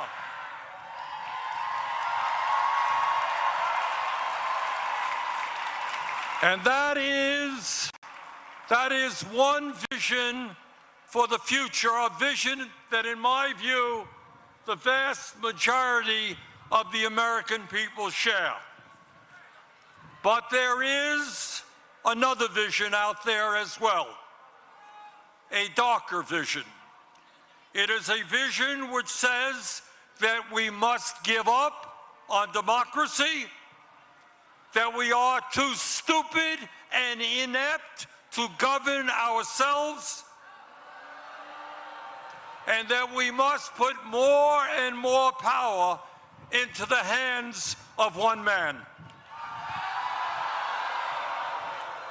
It is a vision that says we should accept an economy in which a handful of oligarchs have unbelievable wealth, while the vast majority of our people struggle to put food on the table. It is a vision that says that the only thing that matters in life is the accumulation of money and power. And that it is okay if we lie, cheat, and steal to achieve those goals. It is a vision which says that we must hate each other because of where we were born. Hate each other because of a different language that someone speaks. Hate each other because of the differences in the color of our skin, or our religion, or our sexual orientation. It is a vision that foments hatred and hatred and hatred, division, division, and division. It is an Orwellian vision which says that we must live in a constant state of fear, that we must always have an enemy, and that we must always be at war. It is a vision which says that we have unlimited amounts of money.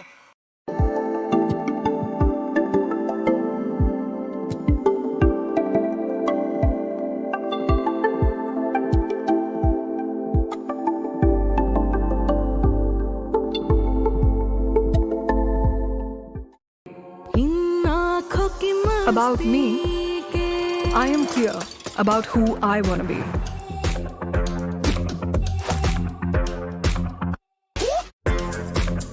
मेरी आंखें ही मेरी पहचान है. AccuView contact lenses. देखते रह जाओगे. For bombs and guns and killing, but never enough money to feed our children, provide affordable housing, or enable our parents to retire with dignity. Today, here in Minnesota, in Vermont, and in every state in the country, we say loudly and proudly that as Americans, we will never forsake our heritage. We will never accept authoritarianism. We will never accept oligarchy. And we will never accept a president who is a pathological liar, a kleptocrat, and a narcissist who is undermining the Constitution of the United States and the rule of law every day.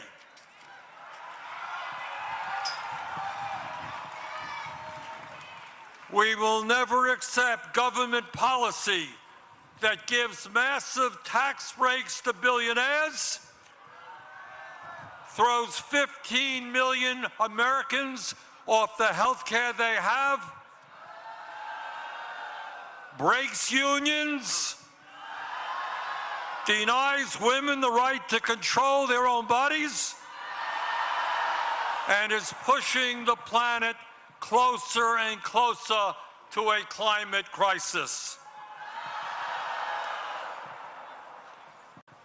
In the last year, I must confess, I've been thinking a lot about American history, about the men and women in 1776 who, with unbelievable courage, announced to the world that they would no longer be ruled by the King of England, who had absolute power over their lives. These patriots demanded freedom, and they fought a bloody revolutionary war against the most powerful military in the world to achieve that freedom. And they won.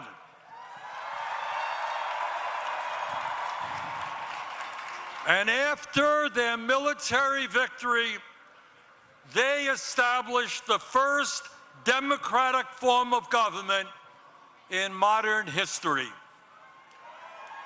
In 1789, they said loudly and boldly to the entire world, here in this new nation of America, we don't want kings.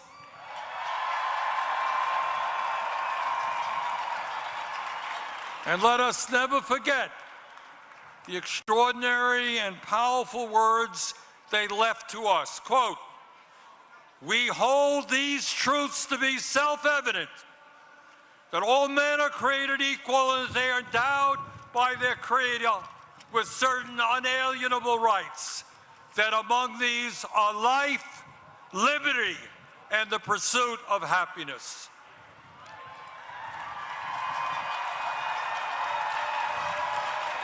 And today, in 2026, our message is exactly the same. No more kings. We will not allow this country to descend into authoritarianism or oligarchy. In America, we the people will rule.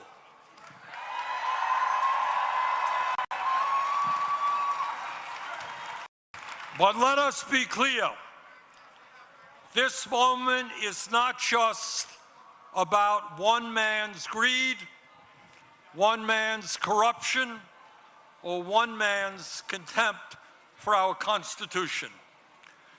This is about a handful of the wealthiest people on earth who, in their insatiable greed, have taken over our economy, have taken over our political system, have taken over our media in order to enrich themselves at the expense of the working families of our country.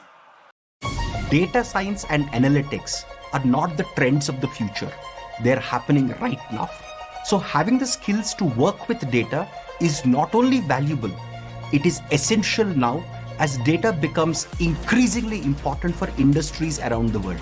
To help you get these essentials in place, Scalar is conducting a free class for professionals from any background who wish to learn data science and analytics. Whether you're looking to switch to a data-focused career or you just want to learn more about this growing field, this live class is perfect. Brothers and sisters, never before in American history have so few had so much wealth and so much power.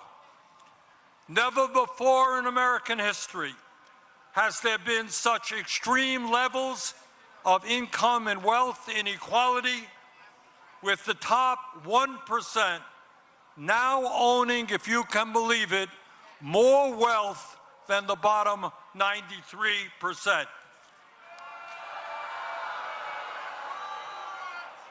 Never before in American history had we seen the super rich expand their wealth so rapidly. Last year alone, after receiving the largest tax break in history, 938 billionaires in America, fewer than 1,000 people, became $1.5 trillion richer.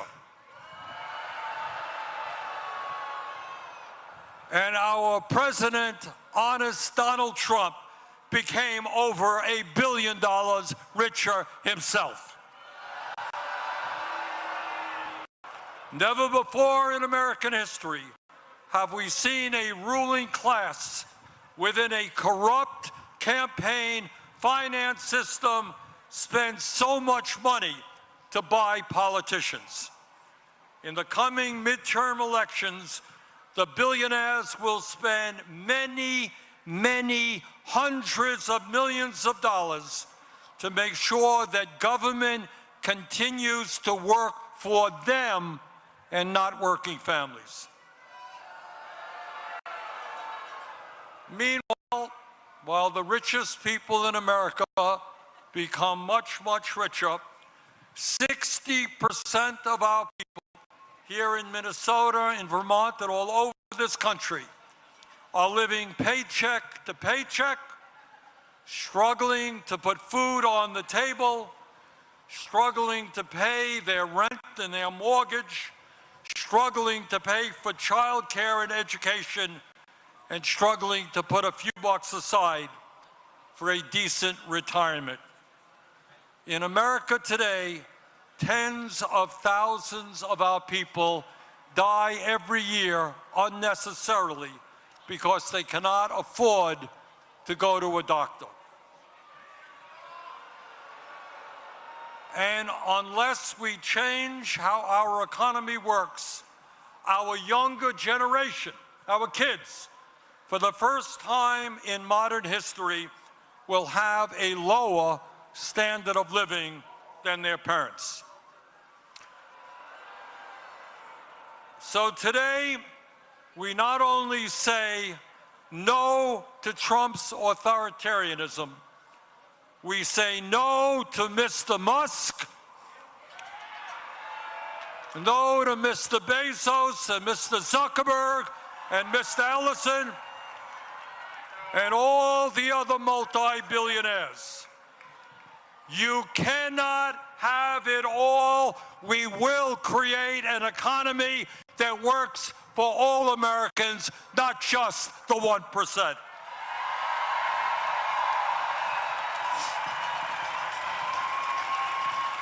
Brothers and sisters, it is not just the authoritarianism of the Trump administration that we must combat.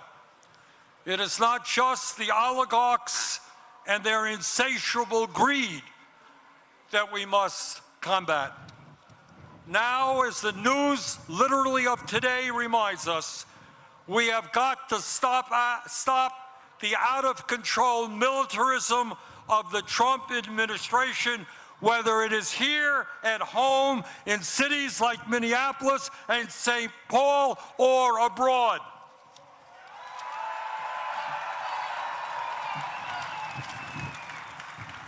Let us be honest.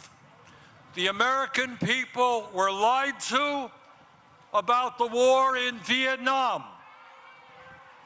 We were lied to about the war in Iraq.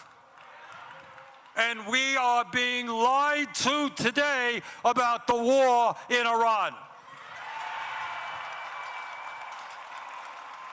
This war must end immediately.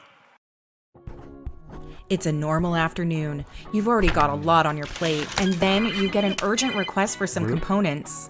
You could find a random distributor online, click through a maze of confusing search options, sign your digital life away to register.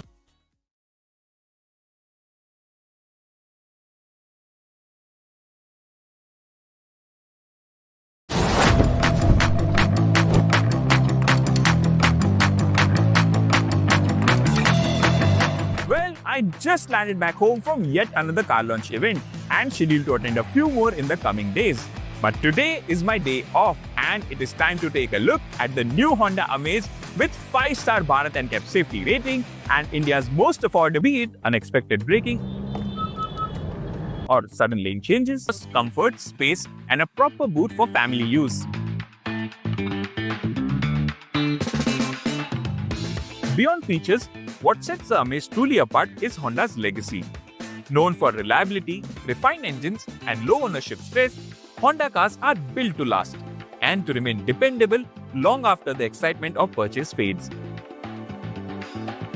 In this segment, some cars offer price, some cars offer features, but very few offer advanced safety, a proven CVT automatic, mobile app with remote features, comfort of a sedan, and Honda's reliability, all in one package.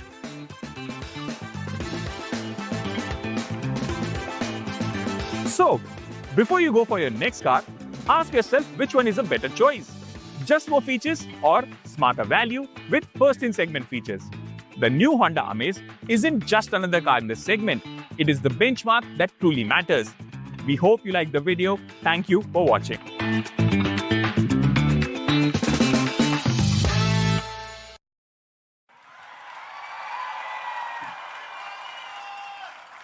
In the last election, Donald Trump pointed out correctly the huge amounts of money that had been wasted in wars that should have been spent rebuilding America.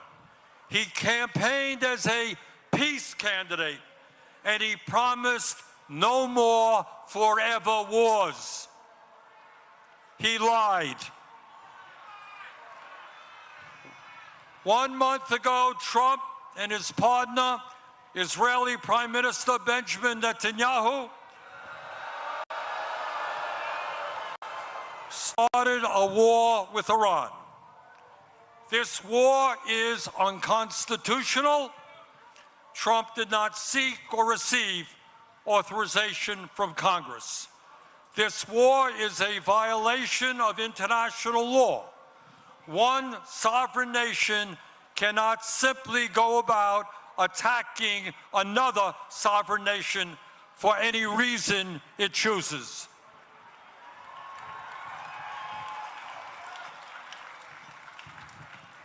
Since this war began, 13 American soldiers have been killed and hundreds have been wounded, including another 12 yesterday. In Iran, nearly 2,000 civilians have been killed and many more wounded, and 498 schools have been bombed by American and Israeli missiles.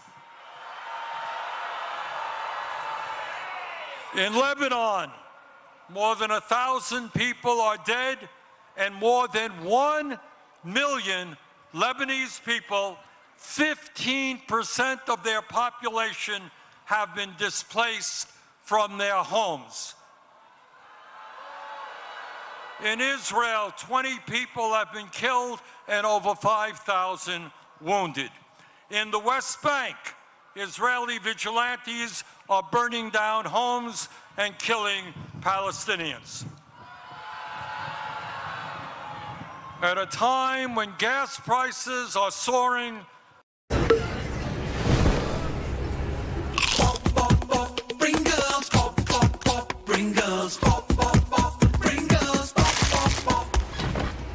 Pringles, bro. Can में आता है, bro. Pringles. Once you pop, the fun don't stop. CRY, Child Rights in You, is an Indian NGO that for 40 years has worked for the rights of all underprivileged Indian children. CRY is adopting strategies like ensuring that the children and their parents find education as important, ensure that they are equipped with a set of life skills and other skills like digital skills so that they stay in school and they are able to go and move towards a different future.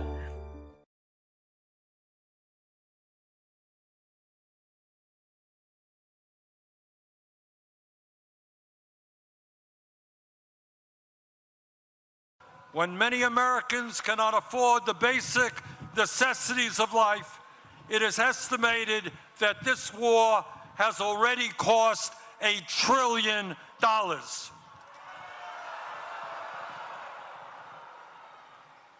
At a time when the American people are politically divided, there is one issue that is bringing us together. Conservatives, moderates, and progressives are speaking out in unison: end this war.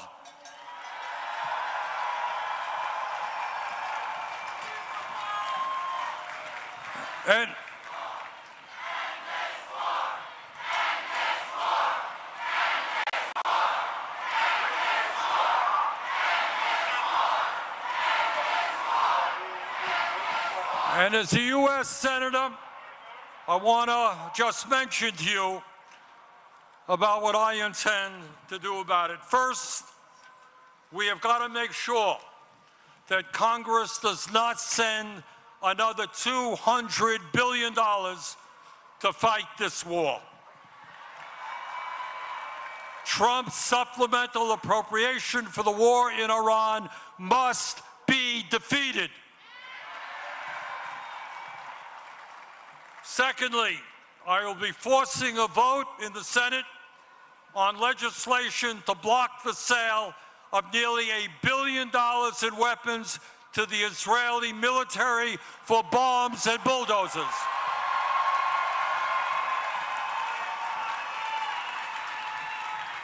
A nation, a government that has committed genocide in Gaza does not need more military support from American taxpayers.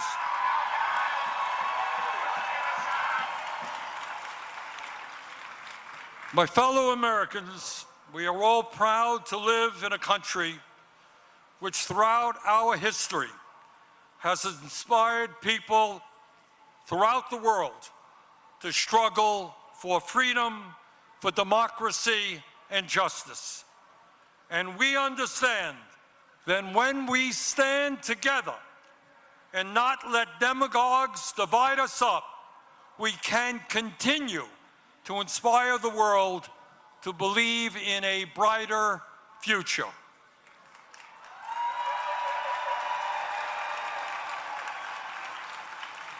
Yes, we can create a vibrant democracy by ending Citizens United and not allow billionaires to buy elections.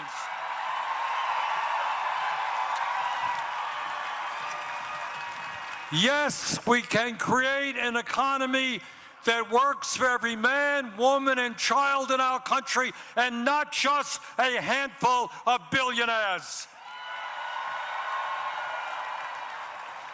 Yes, we can make certain that the revolutionary technologies of artificial intelligence and robotics are used to improve life for all of us and not just make the rich owners of that technology even richer.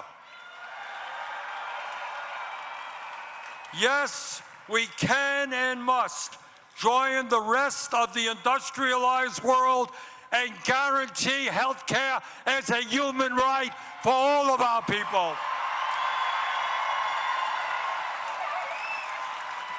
Yes, instead of spending $1 trillion a year on the military, we can wipe out homelessness and build millions of units of low-income and affordable housing.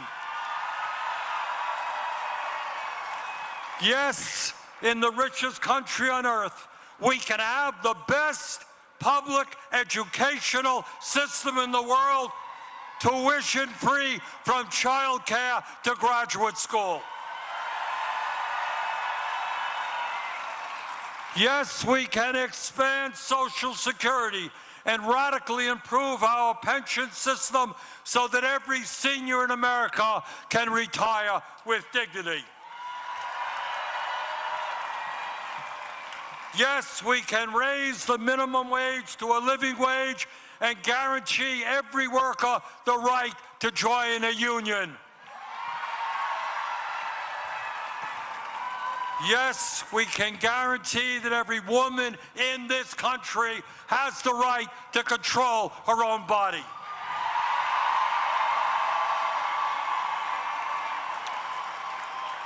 And yes, when billionaires are paying an effective tax rate lower than a truck driver or a nurse, we can and must make certain that the top 1% and large profitable corporations start paying their fair share of taxes.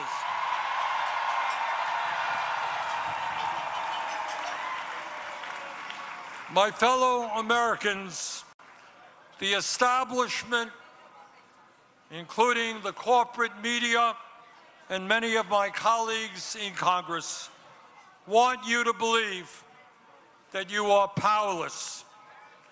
They want you to believe that you cannot change the status quo, that because of their wealth and their influence. Air India Premium Economy, boarding now. I don't walk, I cruise. I don't sit, I lounge. I feel fresh. Hot meals bring a smile. I've found my place in the sky.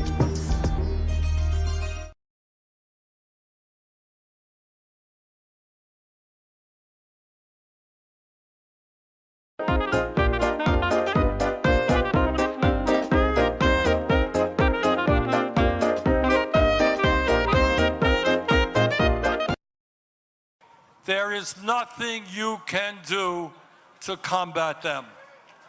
But that is a lie. Throughout the history of our country, when Americans have stood up and fought for justice, they have prevailed. The founders of our country did it when they stood up to King George. The abolitionists did it when they ended slavery. The working class did it when they stood up to their bosses and formed unions. The suffragettes did it when they demanded that women have the right to vote. The LGBT community did it when they demanded basic human rights.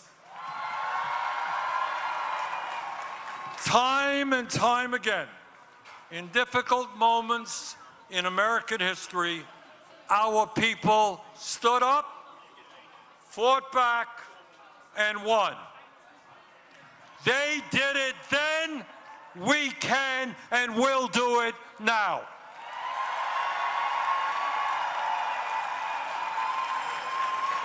Today, March 28th, 2026, millions of Americans are out on the street demanding freedom, democracy, and justice. But we must make certain today is not the end of our struggle, it is the beginning. Together, when we stand united, we can and will create the kind of nation that you and I know that we can become. Thank you all very much.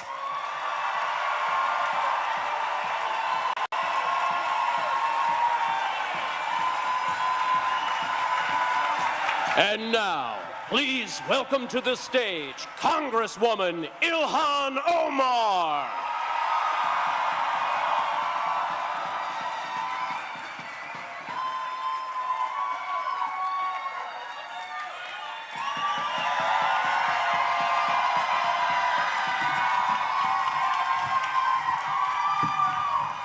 Hello, Minnesota. It is so incredible to be here with you all as you show the country just how courageous and dedicated and resistant we are. In the United States of America, we pledge allegiance to the Constitution and the flag, not to a person or a king. I came to this country as a refugee. To me, America was a beacon of hope, a place where freedom wasn't just a word, but it was a promise. I arrived here when I was 12 years old. I could have never imagined the day would come when we were staring down at this kind of creeping authoritarianism in the United States of America. But we are here because Donald Trump just has not chipped away at our democracy. He has taken a wrecking ball to the very foundation of what makes America great. He has tried to intimidate Minnesotans. He has tried to make us afraid. He has tried to divide us. But we stood strong. We have had each other's back, and we have never bent the knee. Because in Minnesota, we are built different. We do not cower to bullies. We are Minnesota strong. What we are seeing right now is bigger than what is happening here. Operation Metro Surge was just the tip of the iceberg. We are witnessing a full-scale assault on our rights, our institutions, and the rule of law. We have an administration that is openly and brazenly breaking the law and is acting like the Constitution is optional. And while they are doing that, they are shamefully and blatantly lying about every single thing they are doing. There were hundreds of millions of dollars in oil futures traded just minutes before a sudden reversal in U.S. policy towards Iran. This is not a coincidence, it is corruption. At DHS, we got a reckless spending spree, planes, vanity projects. It's like a billionaire's midlife crisis, except the American people are paying for it. While the Pentagon keeps failing its audits year after year, somehow they are able to find the budget for steak and lobster. And we know that what Trump calls strength is his idea of liberating women in Iran is to bomb and murder school children.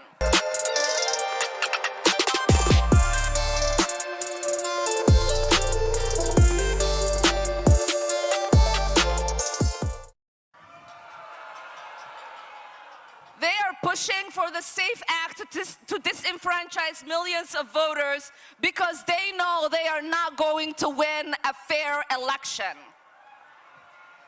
They are floating an illegal takeover of places like Cuba and Greenland like it is some kind of a real estate deal.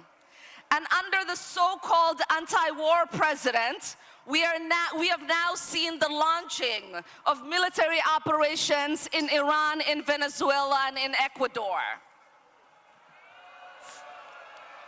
Just a couple of weeks ago, they told us that they blew up a drug trafficking camp in Ecuador, and it turned out to be a dairy farm. A dairy farm. This is what incompetency and unchecked power looks like. It is reckless, it is dangerous, and this is not what our country will stand for. But I still have hope. I have hope in every one of you that is here today.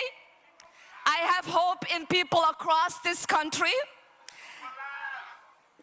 We are going to speak up. We are going to continue to show up because we refuse to believe in a future ruled by fear, corruption, and chaos. We are not a country of kings, we are a country of laws. We are a country where people look out for one another. And we are a country that will fight peacefully, powerfully, and persistently to protect our democracy. I love you, Minnesotans. Thank you so much for being out here.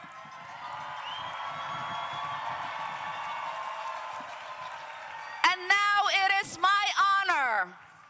It is my honor to introduce a lifelong hero of mine, the incredible, brave, courageous Jane Fonda.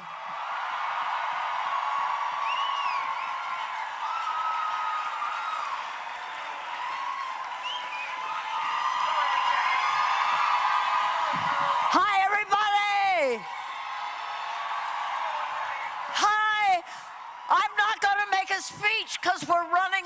and there's a bunch of people who have to catch planes. Let me just say thank you, thank you, thank you, Minnesota. Thank you, all the unions. Thank you, all the churches and mosques and synagogues and clergy and neighbors. We are learning so much from you. Now, when I point to you, you're going to say Minnesota, okay? When people ask me how I know we will win, I have one word to say. When people ask me how I know love is stronger than hate, I say. When people ask me how nonviolence can win, I have one word to say. Thank you, Minnesota. Now, Becca Good, the wife of Renee Good, has asked me to read a statement, which I am honored to do. Hello, Minnesota. This is from Becca Good. I am so proud to call Minneapolis my home. I can't stop talking about how absolutely beautiful it is to see how Minnesota shows up for its people. I want to say thank you for how you've shown up for me, how you've shown up and shown out for all the people victimized by this horrible moment in history. So many people have reached out to me and surrounded me with safety and care, and I know I am not alone in feeling in awe of your generosity. Neighbors are paying people's rent and groceries. Hundreds of businesses become community hubs. This is beautiful. And beyond Minnesota, people all over the country and the world care about what happens here to all of us. I've received cards from elder grandmas saying, this is not what I voted for. I feel it, Rebecca says. I feel it, the immense love. And now other cities are taking their cue from what we've learned and creating new ways of caring for each other. Right on. And I want you to know that my sweet dog Wapsie is okay. All right. We love dogs. She is my sidekick and best friend for 12 years, and she is healing alongside me from what we lost that day. The reality is I am so heartbroken. I miss my wife. The world now knows that my wife sparkled with sunshine and shone with kindness that is unmatched. We were robbed of an incredible human. It has made people pause and take a breath and have to choose sides. We choose the side of love, yes.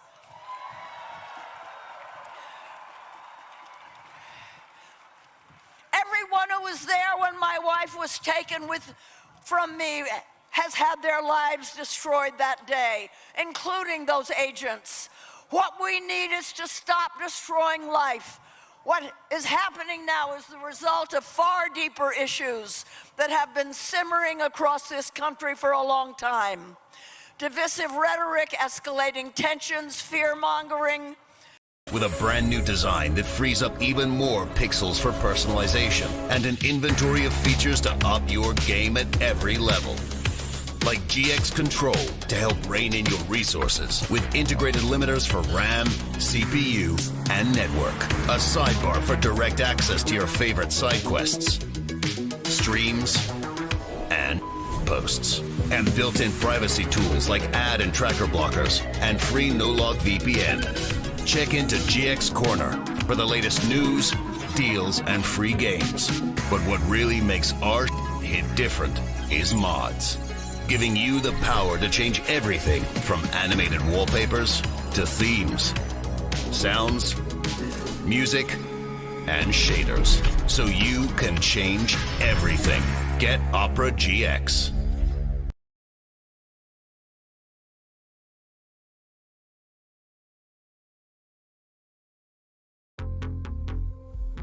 Your email is your first online impression. Make it count. With GoDaddy Email, you get a professional address that matches your domain. It builds trust, boosts credibility, and helps grow your brand. Setup is quick, and your inbox is protected with built-in security. And if you ever need help, we are just a call away. Start building your brand, one email at a time.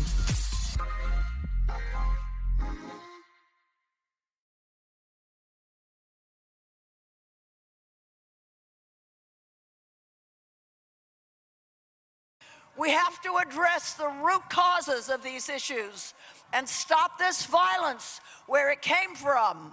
Renee and I stood for radical kindness. I love that notion, radical kindness. Renee and I believe that one of the things that will foster a world of radical kindness is to be able to admit mistakes and learn from them. We are allowed to decide that what we believed before isn't what we believe anymore. To change your mind is beautiful and powerful and brave. Renee and I believe that the love that's needed to build a world where we care for everyone already exists. Yeah, it already exists. Look at you all. And I see now that this is true. I have seen it. We have all seen it. And it sparkles because we know we can do better together. This is not the America I was told existed. I was told we are the people. I did not ask to be thrust into the spotlight or to be expected to speak out. It's a circumstance I unfortunately found myself in. But regardless of how I arrived here, I feel it's my responsibility to send a message that hate has divided us and destroyed so many lives and families. But we can choose something else. We can choose radical kindness. So let's do this. And now, it is my honor to introduce a young woman whom I love a lot, a great singer and a great soul, Maggie Rogers.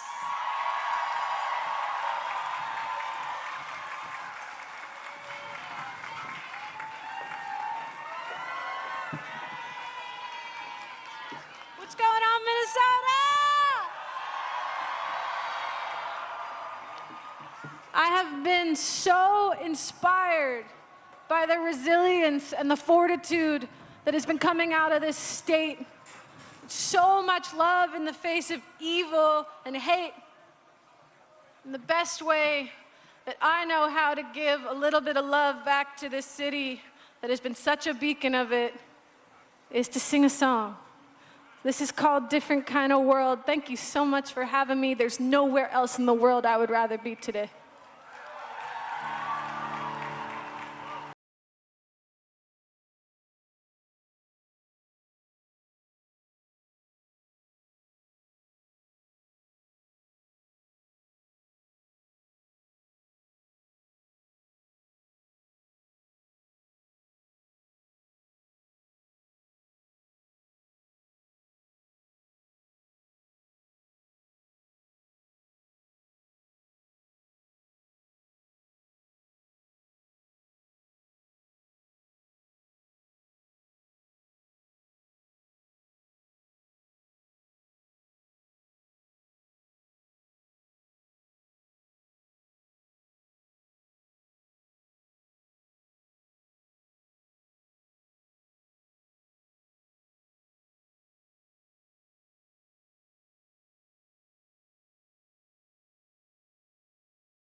Met with a different point of view. My knees are aching, back is breaking, thinking about the state of the world. But when we're riding on together, I'm a different kind of girl.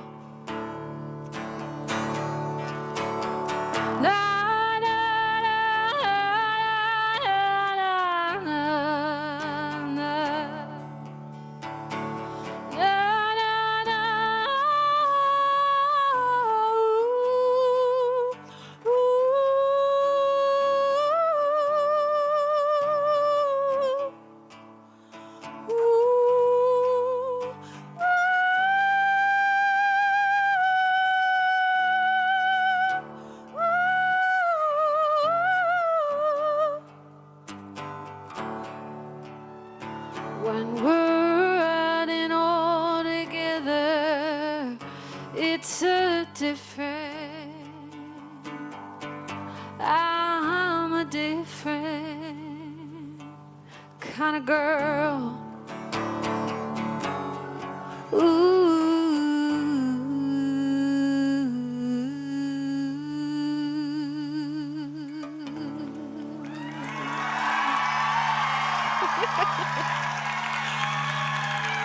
It's my honor to introduce to you a good friend of mine who's also one of my heroes. Please welcome the great Joan Baez to the stage.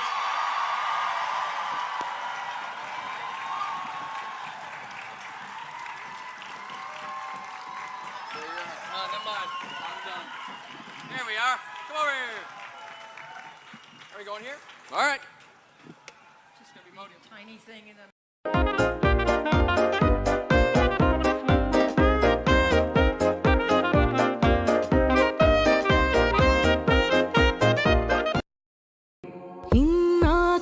About me, इस complicated सी दुनिया में अपनी चहेती हूँ मैं।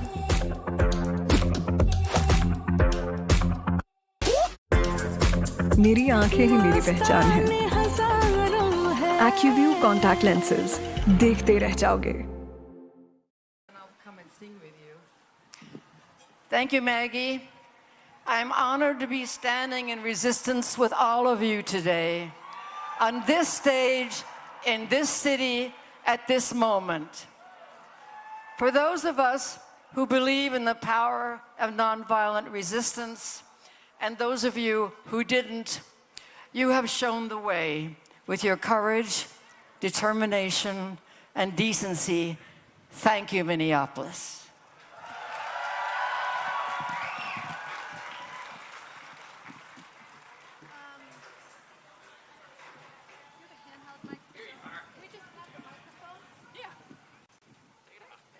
Thank you. Joan, there is... Okie doke. Yeah? Yeah. All right. I'm going to stand right here. I'm going to stand right here. Perfect. All right. I think you first sang this song on the March on Washington. Is that right?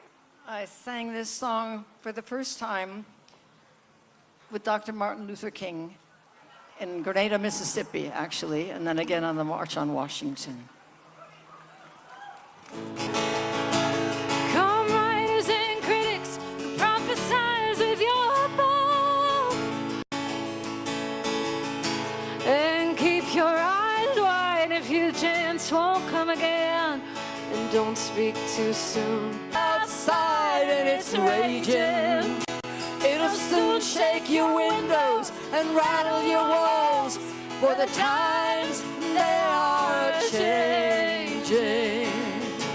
Make some noise for Tom Morello. Woohoo!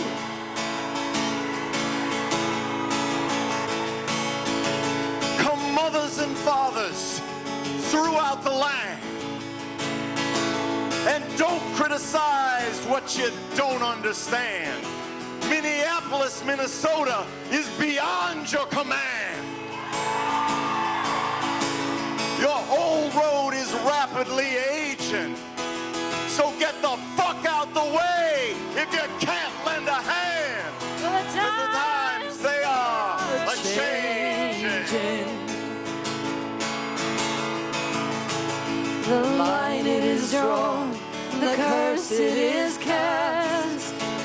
The slower now will later be fast, as the present now will later be past. The order is rapidly fading. The first one now will later be last, and the times they are changing. For the times they are changing.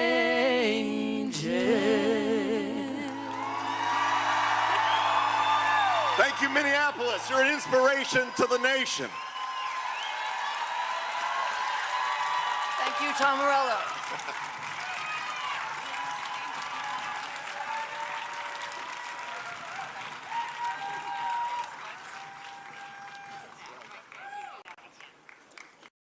Data science and analytics are not the trends of the future. They're happening right now.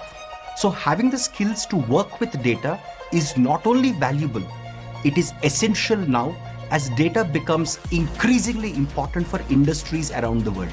To help you get these essentials in place, Scalar is conducting a free class for professionals from any background who wish to learn data science and analytics. Whether you're looking to switch to a data-focused career or you just want to learn more about this growing field, this live class is perfect for you. Click on the link below to register.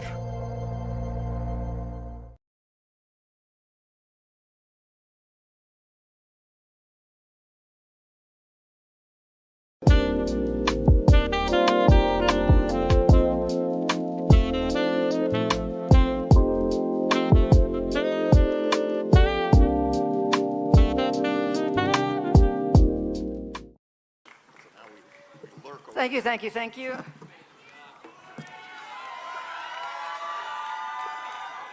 To the next song, I sang this with Dr. King in Montgomery, Alabama, 60 years ago.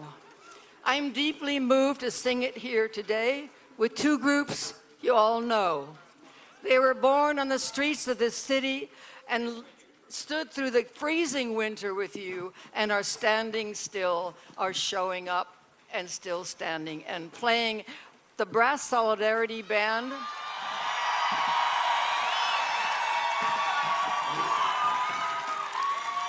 Formed spontaneously after the murder of George Floyd. It is a joyous celebration of the power of music.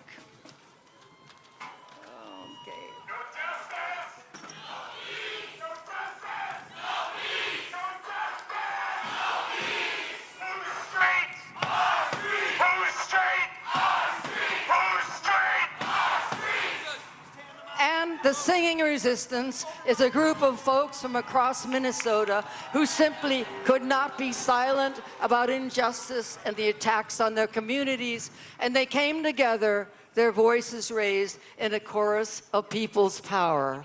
I'm proud to be with you all here today. And now, please join us. You all here? Oh, wonderful. Okay, to this next song.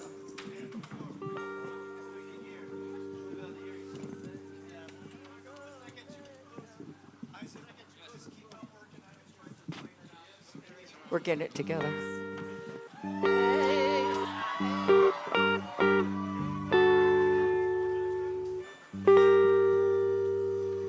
Ain't gonna let nobody turn me around, turn me around, turn me around. Ain't gonna let nobody turn me around. And keep on walking and keep on talking, marching up to freedom land. Ain't gonna let discrimination turn me around, no. Turn me around, no. Turn me around. Ain't gonna let discrimination turn me around. Keep on walking and keep on talking, marching up to freedom land. No kings ain't gonna let no kings turn me around, turn me around, turn me around. Ain't gonna let no kings turn me around. I'm gonna keep on walking, keep on talking, gonna rock the new world. Injustice ain't gonna let injustice turn me around, turn me around. Injustice, oh, I'm gonna let injustice turn me around. I'm gonna keep on walking, keep on talking, marching up to freedom.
on walking, keep on talking, marching to the land. No voy a dejar la migra a detenerme, a detenerme, a detenerme. No voy a dejar la migra a detenerme. I'm gonna keep on walking. Y cantando, marching up to freedom. Nobody ain't gonna let nobody turn me around. Turn me around, turn me around. Nobody ain't Let nobody turn me around. I'm gonna keep on. I'm gonna keep on. Hey, marching up to freedom. Hey. Nobody ain't gonna let nobody.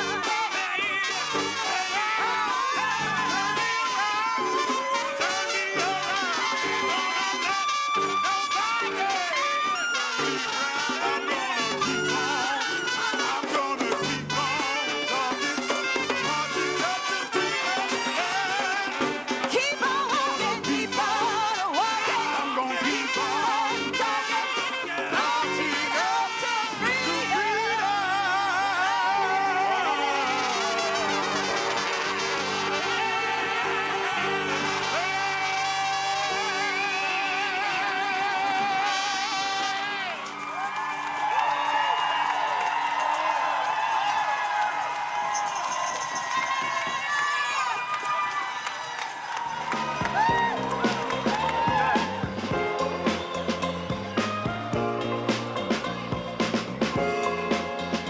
And Say less. Dude, this game is so fun. Playing games for fun? You primitives are so simple-minded. What? Me personally, I play video games to win. I guess you could call it win-maxing. Oh my god. Opera GX, change the theme of my interface to a color the human mind can't comprehend. Yes, of course, win-maxing. Oh god, I'm playing with an Opera GX user. Oh, that'll suffice. Okay, bro, let's get out the storm. Yeah, give me 1 second. Opera GX, set my VPN to my neighbor's house. I ain't that guy? Yes, Winmax, of course. Bro, your computer's gonna explode. You primitive gamers just don't get it, do you? Opera GX, open another 10 tabs. Okay. I'm sorry, what were you saying, primitive? Yeah, I was saying you need to touch some grass. What do you mean exactly? I mean, when's the last time you felt the touch of a woman, bro? No need for that either, primitive. Opera GX, activate Provin maxing mode and oil up, buddy. Oh, I'm Opera maxing? Oh, bro, mute your mic!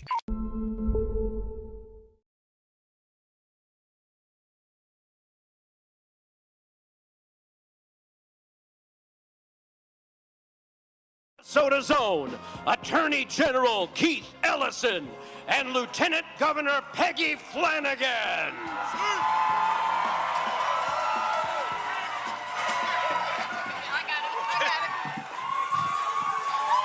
Oh, Minnesota! I'm so grateful to see all of you. Bonjour. Peggy Flanagan and Dishnakaz, Gijuebadamakwe Indigo, Guabagag and Ikagdan Dunjaba, Mayanga Nodame. My name is Peggy Flanagan. My Ojibwe name is Speaks in a Loud and Clear Voice Woman. I'm a member of the White Earth Nation, and my family is the Wolf Clan. And the role of our clan is to ensure that we leave no one behind. And that's one of the reasons why I am so proud to be a Minnesotan. You have been showing the world with your own loud and clear voices what it means to leave no one behind. You know, I grew up on the margins. My mom needed food stamps, childcare assistance, and Medicaid to afford it all.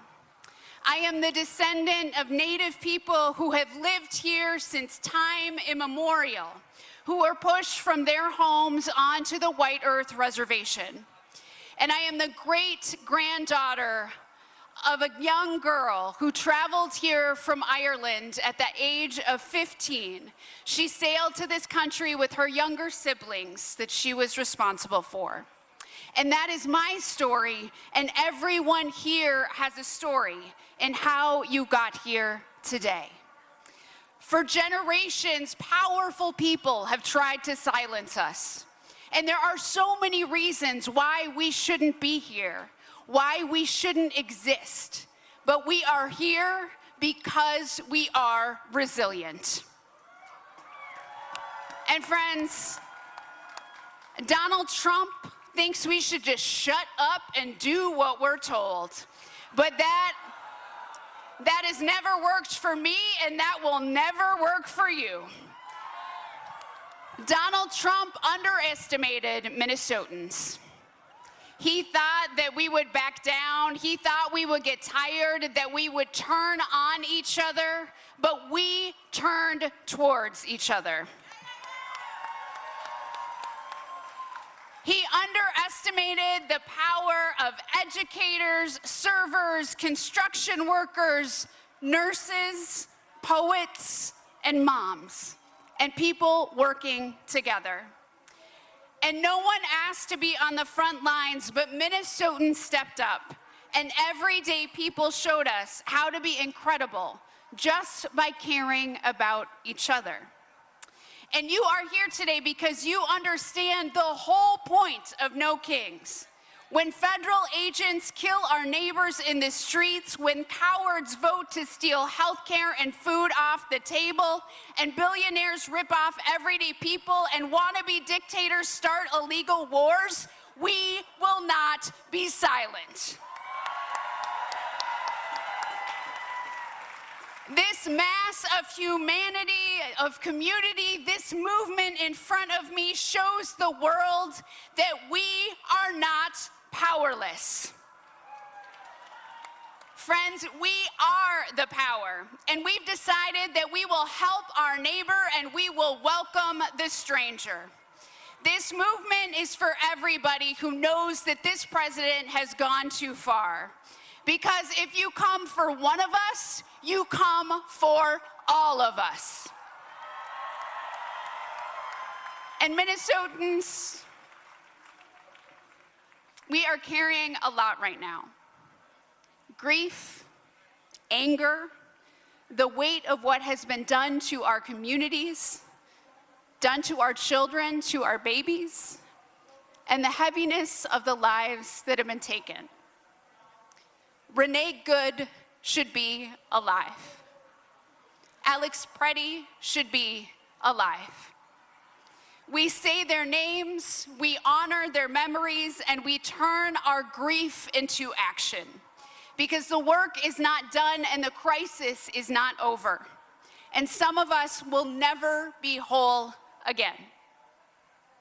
But here's the deal, friends.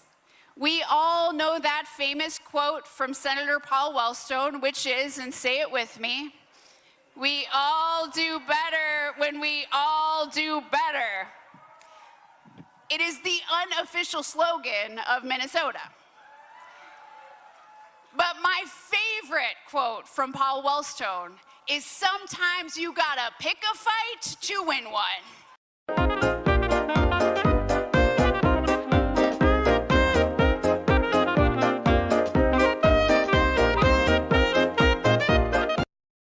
Make it count. With GoDaddy Email, get a professional address that matches your domain. It builds trust, boosts credibility, and helps grow your brand. Start strong with GoDaddy. Because there are some fights that are worth picking. And for me, my purpose is clear. No matter what I do from here on out, I am fighting to avenge Minnesota. I am fighting to bring justice to our people. Because with this president, there's always plenty of money for ICE, for bombs, and for the oligarchs, just not for you. But they awakened in Minnesota a power that doesn't even exist in Washington, D.C. It exists within each one of us. We're fighting for a future where one job is enough to afford the lives people want to live. We are fighting for where healthcare is a human right, not something that puts you into debt.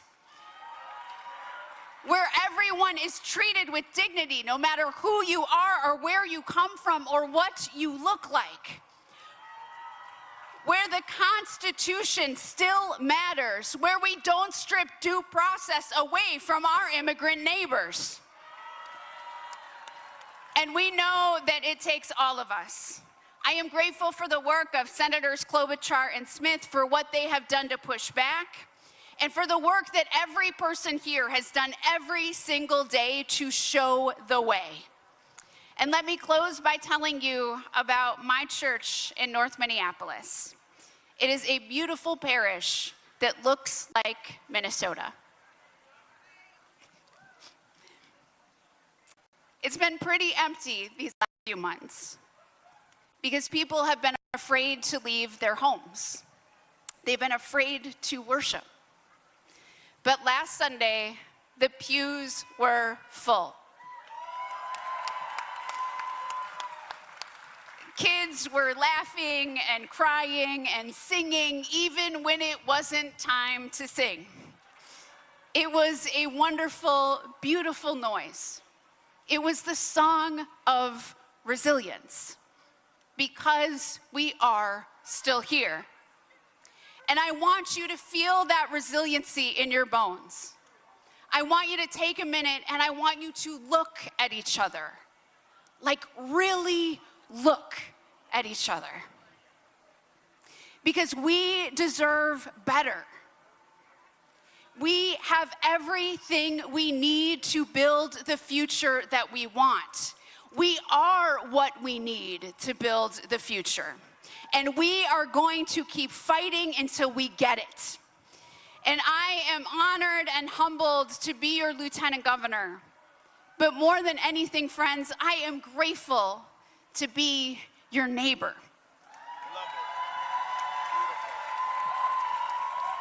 And I love you, Minnesota. I love us. Gitchimigwich, thank you so much. And I'm going to hand it over to my brother, Attorney General Keith Ellison. You always make me so proud. Hey, Minnesota, let me hear you. You know, brothers and sisters, last time I was here with you, right here, was June 14th. And it was hot outside. And earlier that morning, we had lost our beloved sister, Melissa Hortman, and her husband, Mark. And I just want to let you know that that loss has remained with me. I'm sure it's remained with you. And at this time, we also have to remember Renee Good, Alex Preddy. But I want you to keep in your heart and your prayers Victor Manuel Diaz, who died in custody. I want you to think about Liam Conejo Ramos. I want you to think about a young man named Julio Sosa Solis, who did not die but was shot. And I want you to think about all of us and the price that we paid in order to kick ISIS ass out of our state. And the lesson is very simple, friends. Freedom ain't free. And some of us have to pay the dearest cost for the sake of freedom. And we don't want them to pay it. We wish they would never have to pay it, but you can only get rid of tyrants, and you can only defeat tyranny if your love of freedom is so great that you will risk what you have to for your neighbors. That is what it is to me, a free society.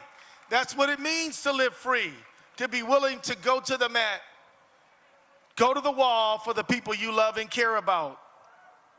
But I want you to know, as your Minnesota Attorney General, that justice is not optional. Accountability is coming. And the names of our neighbors and loved ones will never be forgotten. You might have noticed that me and Moriarty had to file a lawsuit last week. We're suing the federal government to make sure they give us the rest of the damn file. We're not going to let them hang on to the file, say they're not going to investigate, and that's it. It ain't it by a far sight. And I want you to know that we will never back down, that we will never quit. You know, friends, I was in Alabama on March 7th with about 100 other Minnesotans, and we went down to Selma, Alabama, because in 1965, that is where That is where inspiration lived.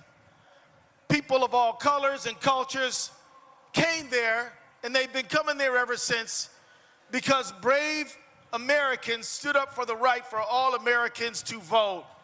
And by that August, we passed the Voting Rights Act, and that by that October, we passed the immigration bill that allowed people to come to America who were not from Northern Europe. Did you know that? So we call it Bloody Sunday, and people were injured, and some people like Viola Liuzzo and Reverend James Reeb didn't survive that interchange. They didn't make it. Thugs and killers and racists killed them.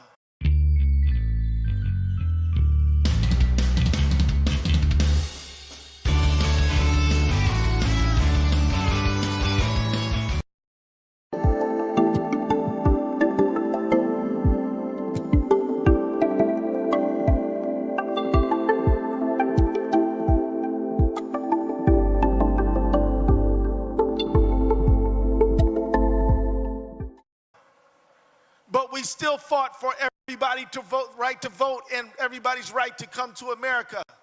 And we won those rights. And now, friends, all of those rights are under attack right now. Every right we fought and won is under attack right now. And in Alabama, those people, when I told them I was from Minnesota, I proudly said, I'm from Minnesota. They all applauded. Not for me, but for you. Because in 2026, inspiration lives in Minnesota. If you want to stand up for justice, if you want to be inspired by the noblest and best ideals of all humanity, you got to come to Minnesota. You might have to stop and spend time at the memorial of Alex Preddy on East Street on Nicollet. You might have to go over to Portland to the memorial for our dear beloved sister Renee. But Minnesota, the world looks to you and is inspired by you because of your love and commitment for each other and this country and the principles that hold it up. You are so honored that the JFK Award for Profiles in Courage, well, you won that award. Did you know that? Now, they even nominated you for a Nobel Peace Prize, which is more than I can say for certain people I know. But the fact is that you are an inspiration. You are where people come to get inspired. And I want to just thank all of our out-of-town guests who came. Bernie, you know what I'm saying? Joan Baez, Jane Fonda, all the, Tom Morello, all these amazing labor leaders who've come here. They come here because they know where inspiration lives in 2026, and it lives right here with you. Now, beloved, let me tell you, right now, we got a few more months until there's a national election, and Trump is scared to death. I'm not here to tell you who to vote for. Hell, you know who to vote for. Vote for the people who vote for your family. Vote for people who don't kill your neighbors. Vote for people who don't throw your neighbors in detention. Vote for people who don't raise taxes on you and drive up your prices. Vote for people who don't start foreign wars after they promise not to. You know what to do, but what you got to do is to do it. We've got to have the largest turnout the history this state has ever known. And we're the #1 turnout state in the country already. But we've got to convert this great energy into electoral success. The bottom line is there's a lot of ways to push back on a tyrant. One of them is to sue him. I do it all the time, did it 57 times. Another way is to do street activism, protest, demonstration. Another one is art, but another one is voting. And please don't discount that one. That one will be important. We got, in part, we got into this mess because of an election, and we're going to help get ourselves out of it through an election. Now, let me wrap up by saying that we've got to be real clear. It wasn't just the election that got us here. It was a set of decisions made over the course of the last many decades where some leaders in both parties, my friends, did not put the working class people of America first. And we have got to say that we absolutely demand free and fair elections and will stand for them. We got to demand leaders who will stand up for our democracy. We got to demand to keep dark money out of these elections. We have got to demand that these giant companies that love to merge with each other also they can screw us out of our money get stopped. We got to stop this merger mania. We have got to demand a free and a fair economy. We've got to get collective bargaining going again. We've got to raise the minimum wage. We got to have universal single-payer health care for all, because it won't do just to get rid of one bad guy and then 4 years later get another one, because we haven't done what we needed to do to solidify shared prosperity in America. So, beloved, let me just say as I wrap up, on behalf of me and my dear sister, Peggy Flanagan, love this lady. She is the best. Give it up for Peggy, y'all. I want us to think about a new birth of freedom for this country. I want us to look past Trump and into the society that we dream about, where we have prosperity, peace for all in this time. God bless everybody.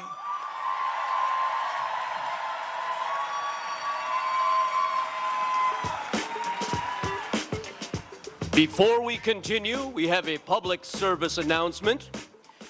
Joan Molinar. If you are looking for Maureen Corlath, she is at the Lost and Found area located on Martin Luther King Boulevard. That is the street to the left of the stage as you face the Capitol. Again, Joan Molinar. If you are looking for Maureen Corlath, she is located at the Lost and Found area. And next, we have two fierce advocates serving in the Minnesota State Legislature. Please welcome Representatives Lee Finke and Shelley Buck.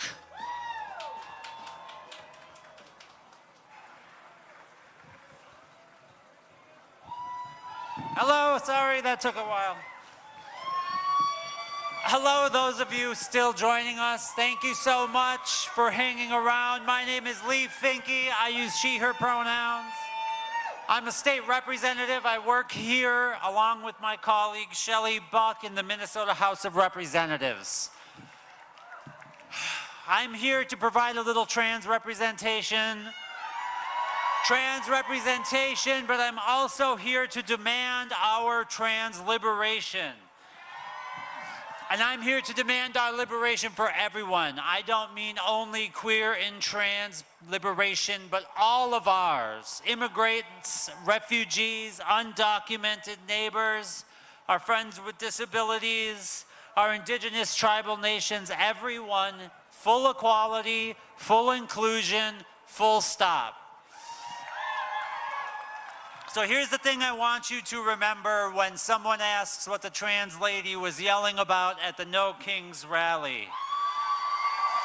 You can tell them that these fascist thugs in Washington, they are actually not the gatekeepers of our shared liberation. The violent, hateful ideologies of these men, it will end. Men like this come and men like this go. Minnesota beat back the fascist ICE invasion, and the rest of the nation will too. When Trump and his cronies are long gone, queer and trans and immigrant and disabled folks will still be here. We will still be here fighting for our shared liberation, and we will need you at that time to continue to fight for all of this. This won't be the end for us. This won't be the end for any of us. But we are in the hot fire right now.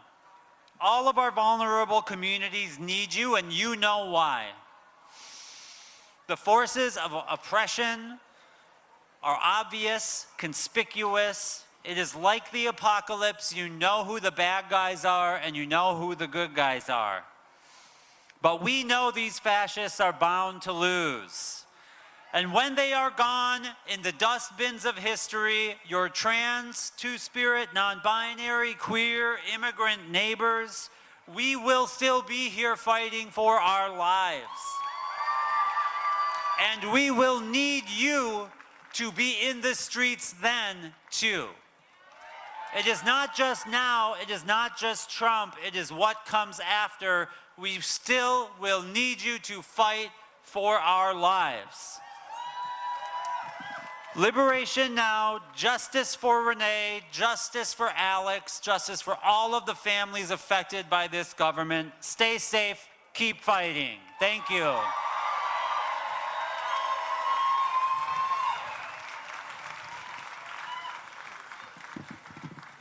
A little shorter here. Hamadako Yepi, Shante Washtea Nape Chujapi, Shalibaka Makiapi, Damakota, De Dakota Makoche. Hello, my relatives. I greet you with a good heart and handshake. My name is Shelley Buck.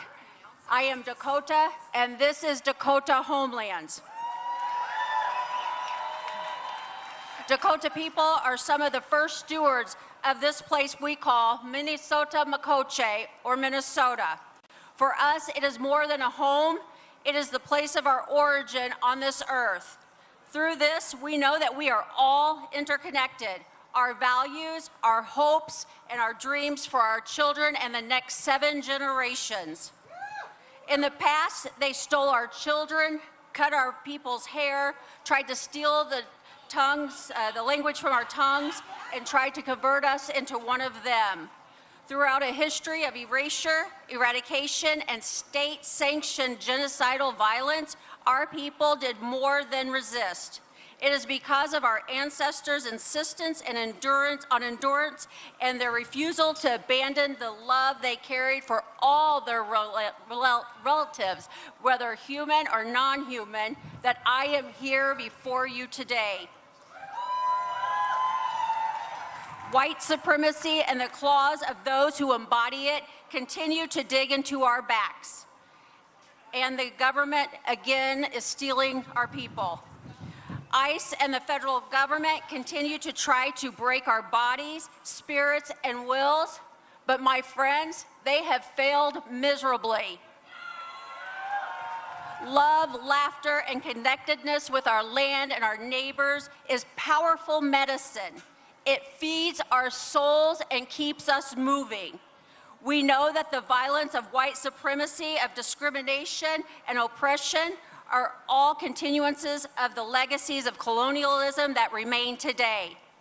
Though in vastly diverse ways, we are all inheritors of these violent colonial legacies and the systems that continue to uphold them. And so the responsibility to imagine and create and work toward a more radically just present and future is a shared inheritance too. Pedamaya Yepi, thank you to all of you for being engaged in this work of justice and liberation, for all that you have done and continue to do to help ensure the legacies we hand down can guide us toward a future to be proud of. Mitakoye Owasim Pedamaya Yepi, thank you all my relatives.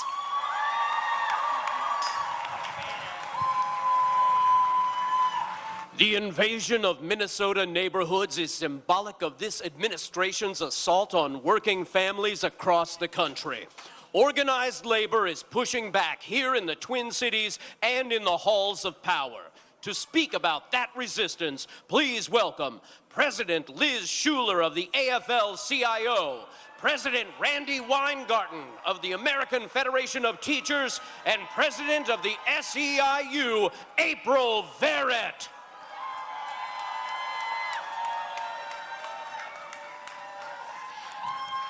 Hello, Minnesota! I'm Liz Shuler, President of the AFL-CIO, America's labor unions. Do we have worker power out there today? That's what I thought.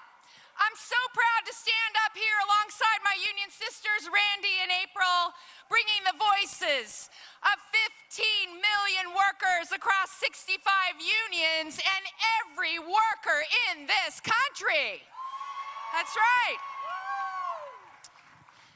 Over and over this past year, we've seen this administration try to divide us as working people. Whether or not we were born here, whether we were blue collar, white collar, gay, straight, trans, black, white, Latino, they try to divide us because they could not be more afraid.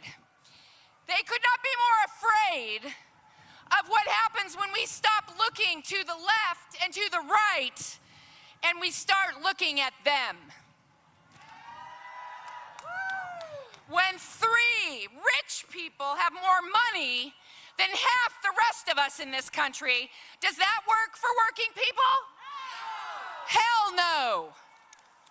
When CEOs are making $90 million a year while their workers can't afford groceries, does that work for working people?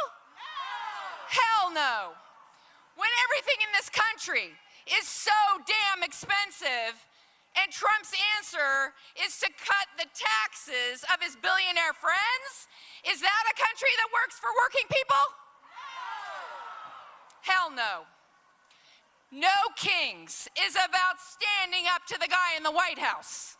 But no Kings also means tearing down an economy, buying for billionaires, and instead building it up for working people. More money in our pockets, because no one in the richest country on earth should struggle to get by. More time off to spend with our friends, family, kids, and loved ones. Equal pay for Black and Latino women who are still making 58 cents on the dollar. Because opportunity in this country should not depend on the color of your skin. And you know where it all starts.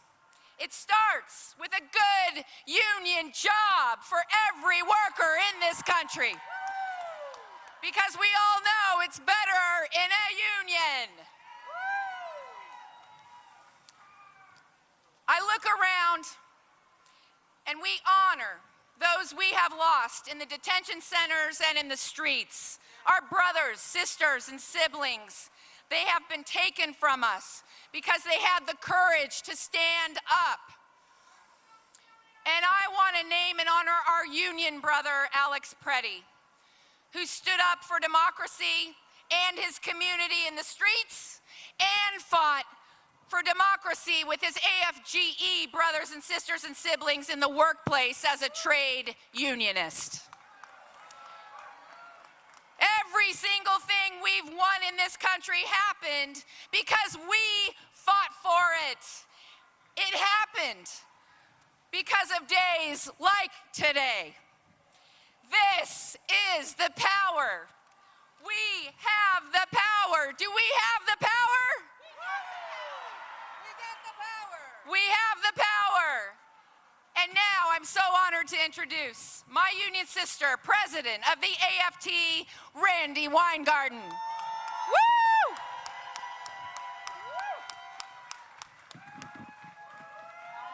Okay, Minnesota! So I know the hour is late, but this has been an amazing crowd, not only here, but all across America. Fighting for the promise of America, fighting for a democracy that works for all, fighting against kings or the prospect of them. That's right. Now, you know I'm going to be a little bit of a teacher, because once a teacher, always a teacher. So here's the social studies teacher coming out in me today. Democracy can feel like an abstract concept. Now, not to you, because today in Minnesota, this is what democracy is like. But why do we say no kings? Because the only way the government acts for the people, listens to the people, responds to the people, solves the people's problems, is if it is a government of the people, by the people, and for the people. That That's why standing up and showing up, being in solidarity like millions of us are doing today is so important. It is the only way we can get the government to act in our interest, act in our kids' interests, act in working people's interests. It's the only way we can tackle housing costs and healthcare costs and child care costs and save our damn retirement. It's the only way we can rein in ICE and protect our students and our immigrant neighbors. The only way is if the government is for the people, not for billionaires, not for their cronies, and not for a president's self-interest. Donald Trump was elected because he claimed he wanted families to have a better, more affordable life. Instead, as so many have said on this stage today, he's made it harder.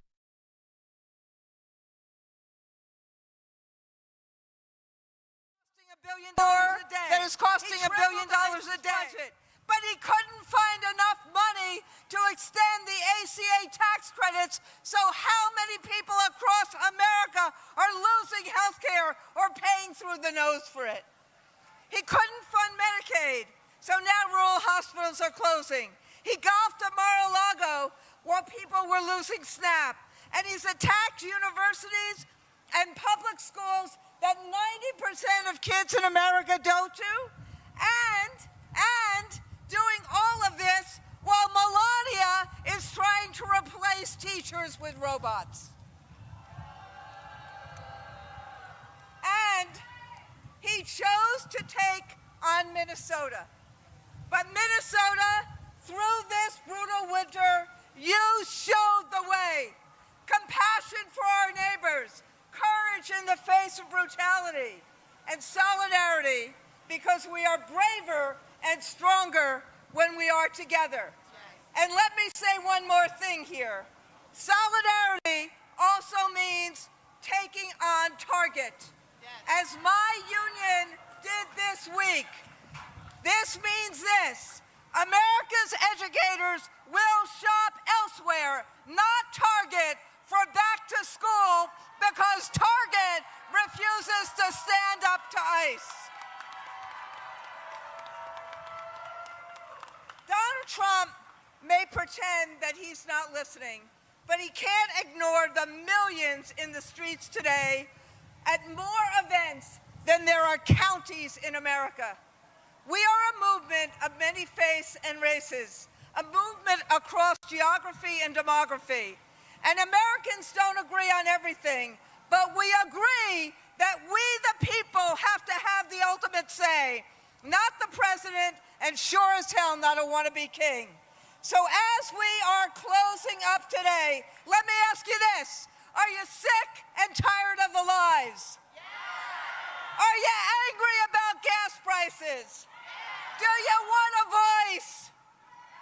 Then no kings today and freedom tomorrow. No kings today, change the country tomorrow.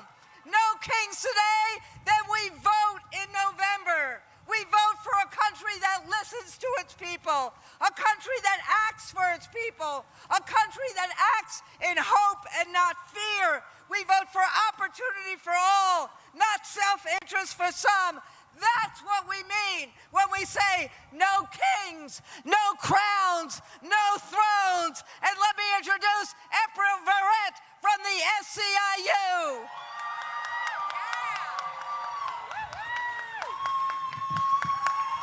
Minnesota! Minnesota! Let me tell y'all something. Y'all are not just nice. Minnesota is patient. I am indeed April Verrett, and I am the proud president of the 2 million member Service Employee International Union.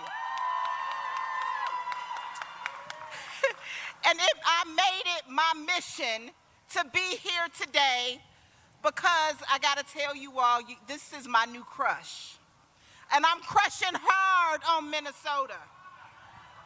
Minnesota, y'all got me all in my feelings, because you don't just not back down.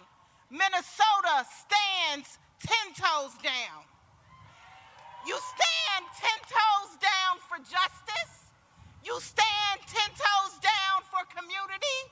You stand 10 toes down for democracy.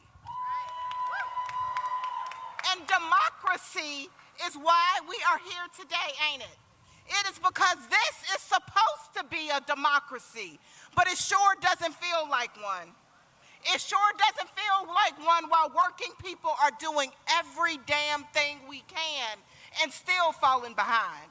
While the forces of exploitation and white supremacy stay busy crowning kings. They crown corporate greed so that the people doing the work struggle while the people at the top cash in. They've crowned systems that decide who gets access and who gets left behind, and somehow try to convince us that it's fair. They've crowned power that operates without any accountability and tell the rest of us just to deal with their wars. Are we gonna accept that, Minnesota? No! Nah, we gonna call them on their bullshit. Because in a democracy, you don't get crowned. In a democracy, you don't get ignored. In a democracy, you answer to the people. You answer to the people. In Minnesota, right here, right now, are the people. In SEIU, we're talking about the three things that we're fighting for. Y'all ready? Yes. In SEIU, we are fighting for money, for power, and for respect. Money, because working people deserve more than to just get by. Power, because power doesn't just belong to the wealthy, it belongs to all of us. And respect, because too many of us feel like being treated like we don't matter, that's over. So yeah, we're fighting for money, power, and respect, and I might have to remind y'all, Javier know it. Back in the 90s, Little Kim said, money, power, and respect, what you need in life. Money, power, and respect, you'll be living right. Money, power, and respect, you'll be eating right. You can sleep at night. It's the key to life. So yeah, money, power, and respect. That's what no kings really means. It means rejecting a system where a few people get crowned while they rule over the rest of us.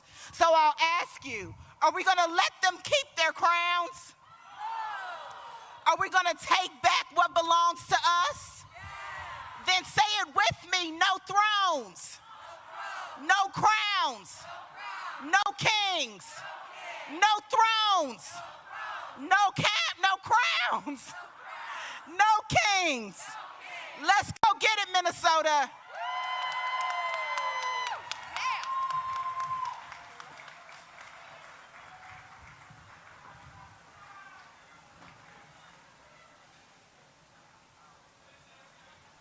As you leave the event today, please make sure to stay on sidewalks and follow traffic laws, because roads will no longer be closed to traffic and marshals will not be escorting you back to the March kickoff sites.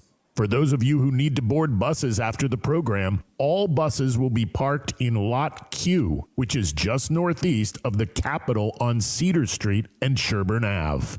Thank you for joining us.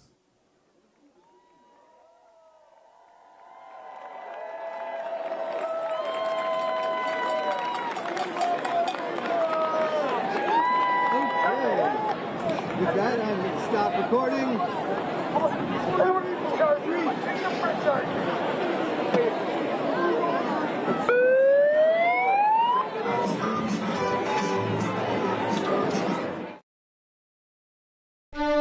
C-SPAN's Washington Journal, a live forum inviting you to discuss the latest issues in government, politics, and public policy, from Washington, D.C. to across the country. Coming up Sunday morning, we'll talk about the political fallout from the ongoing Iran conflict and other political news of the week, first with nationally syndicated radio host Eric Erickson, and then Katrina vanden Heuvel, editorial director and publisher of The Nation magazine. C-SPAN's Washington Journal Join the conversation live at 7 Eastern Sunday morning on C-SPAN, C-SPAN Now, our free mobile app, or online at cspan.org. Watch America's Book Club, C-SPAN's bold original series. Sunday, with our guest, Beverly Gage, a professor of American history at Yale. Her book, G-Man, J. Edgar Hoover, and the Making of the American Century, received numerous literary awards and prizes, including the Pulitzer Prize for Biography, the Bancroft Prize in American History, the National Book Critics Circle Award for Biography, and the Los Angeles Times Book Prize in Biography. Her most recent book is This Land is Your Land, a road trip through U.S. history. She joins our host, renowned author, and civic leader David Rubenstein. Now, when biographers spend 5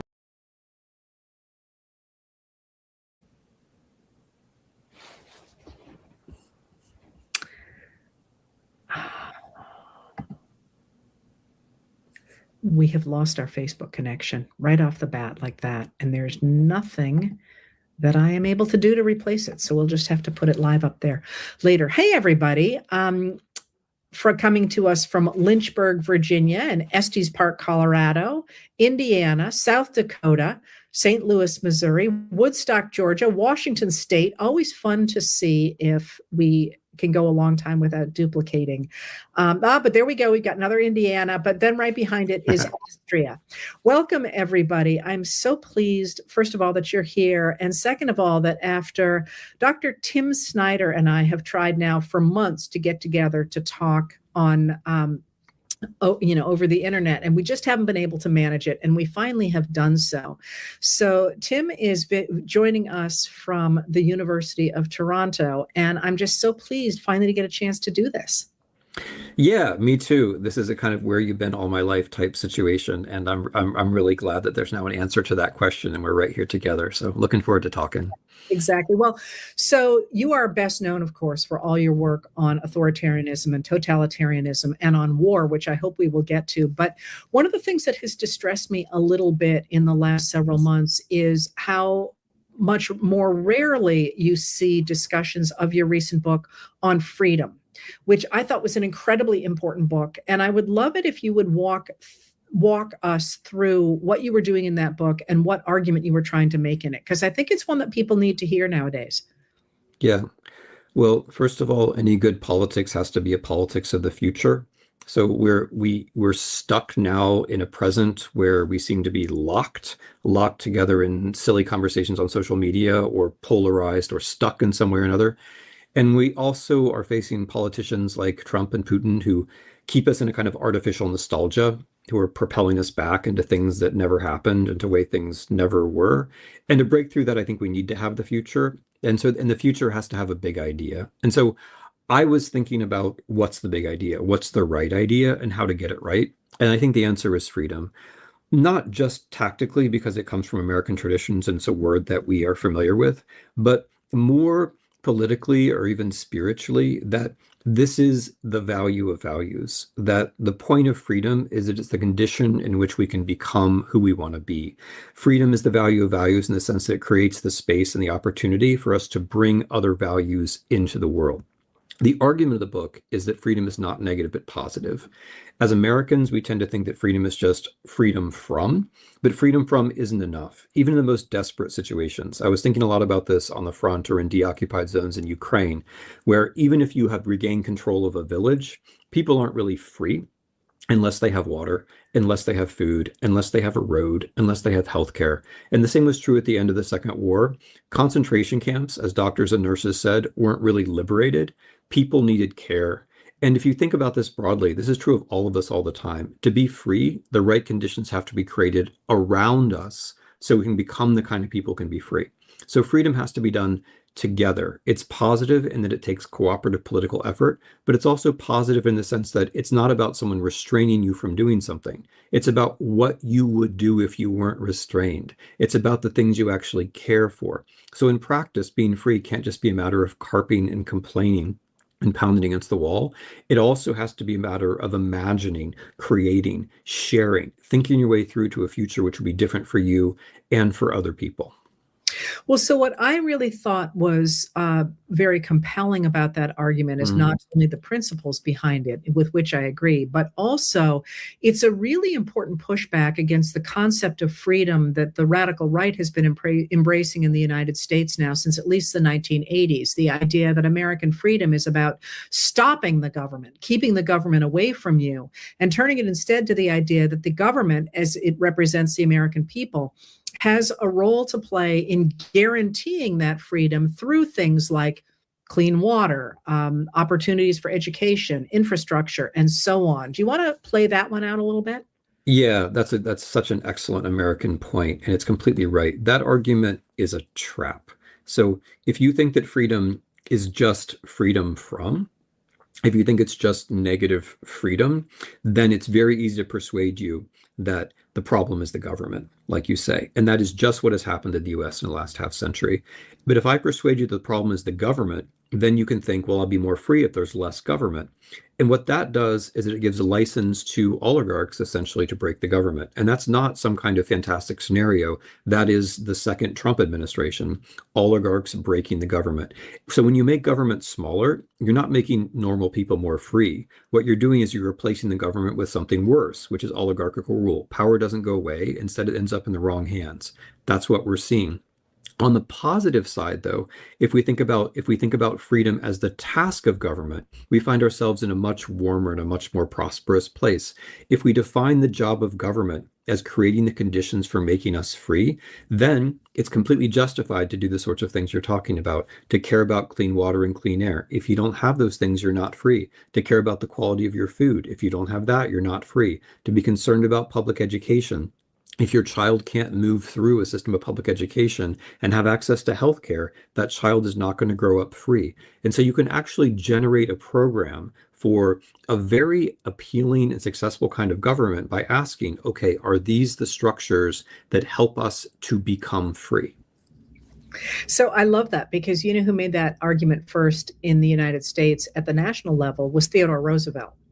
And of course, today, as you and I are recording this is March 25th. This is the anniversary of the Triangle Shirtwaist Fire in New York City, which really hit home for a number of people that the government must get involved in things like workplace protections and better conditions for workers and an end to child labor and so on in order to create freedom, in order to support individualism, which again, at the time, you know, the argument had been the opposite, that you wanted to have a small government that stayed out of the lives of business people and interfered with the way they did their work, and instead said, no, in order to have true individualism and freedom, you must have the government intervene in workplace situations, for example. And it just feels lovely to be talking about that today.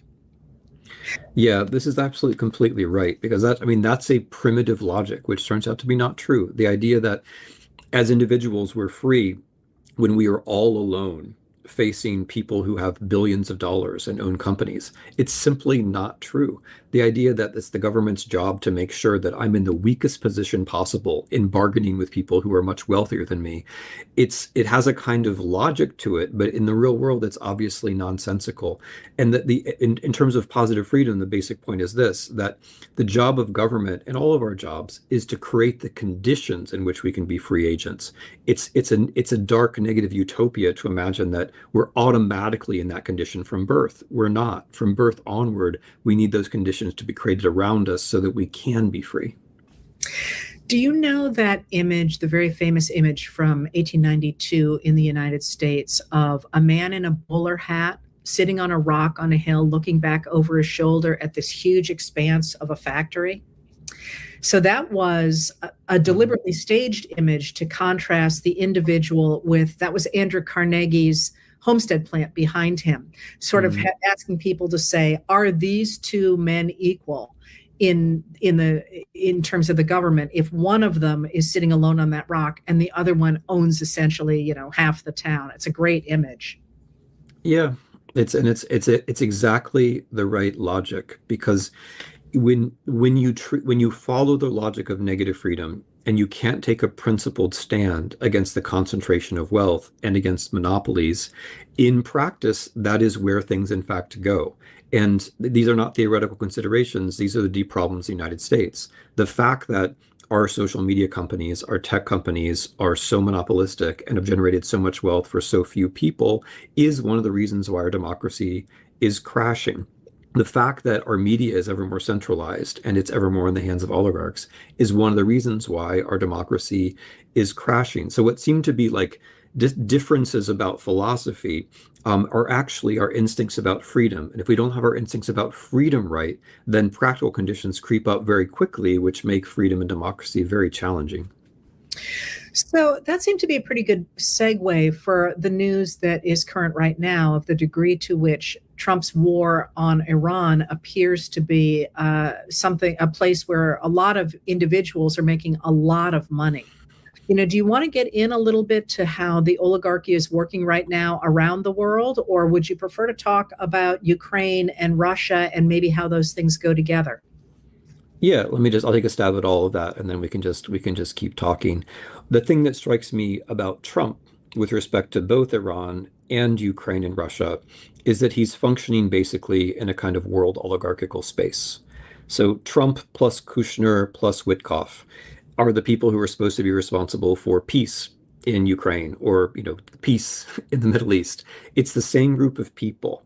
And those people are in contact with other international oligarchs or political leaders, right, in Saudi Arabia or in Russia. And the decisions that affect Americans, not to mention Ukrainians and everybody else, are being made in this very tight clique of people, which is there's nothing especially American about it, right? The war in Iran begins with no consultation with the people, no consultation with Congress, but it does begin with consultation with international oligarchs. And so this war is a sign of how things can go wrong, not just domestically, but abroad, when that's the kind of situation you allow to create itself.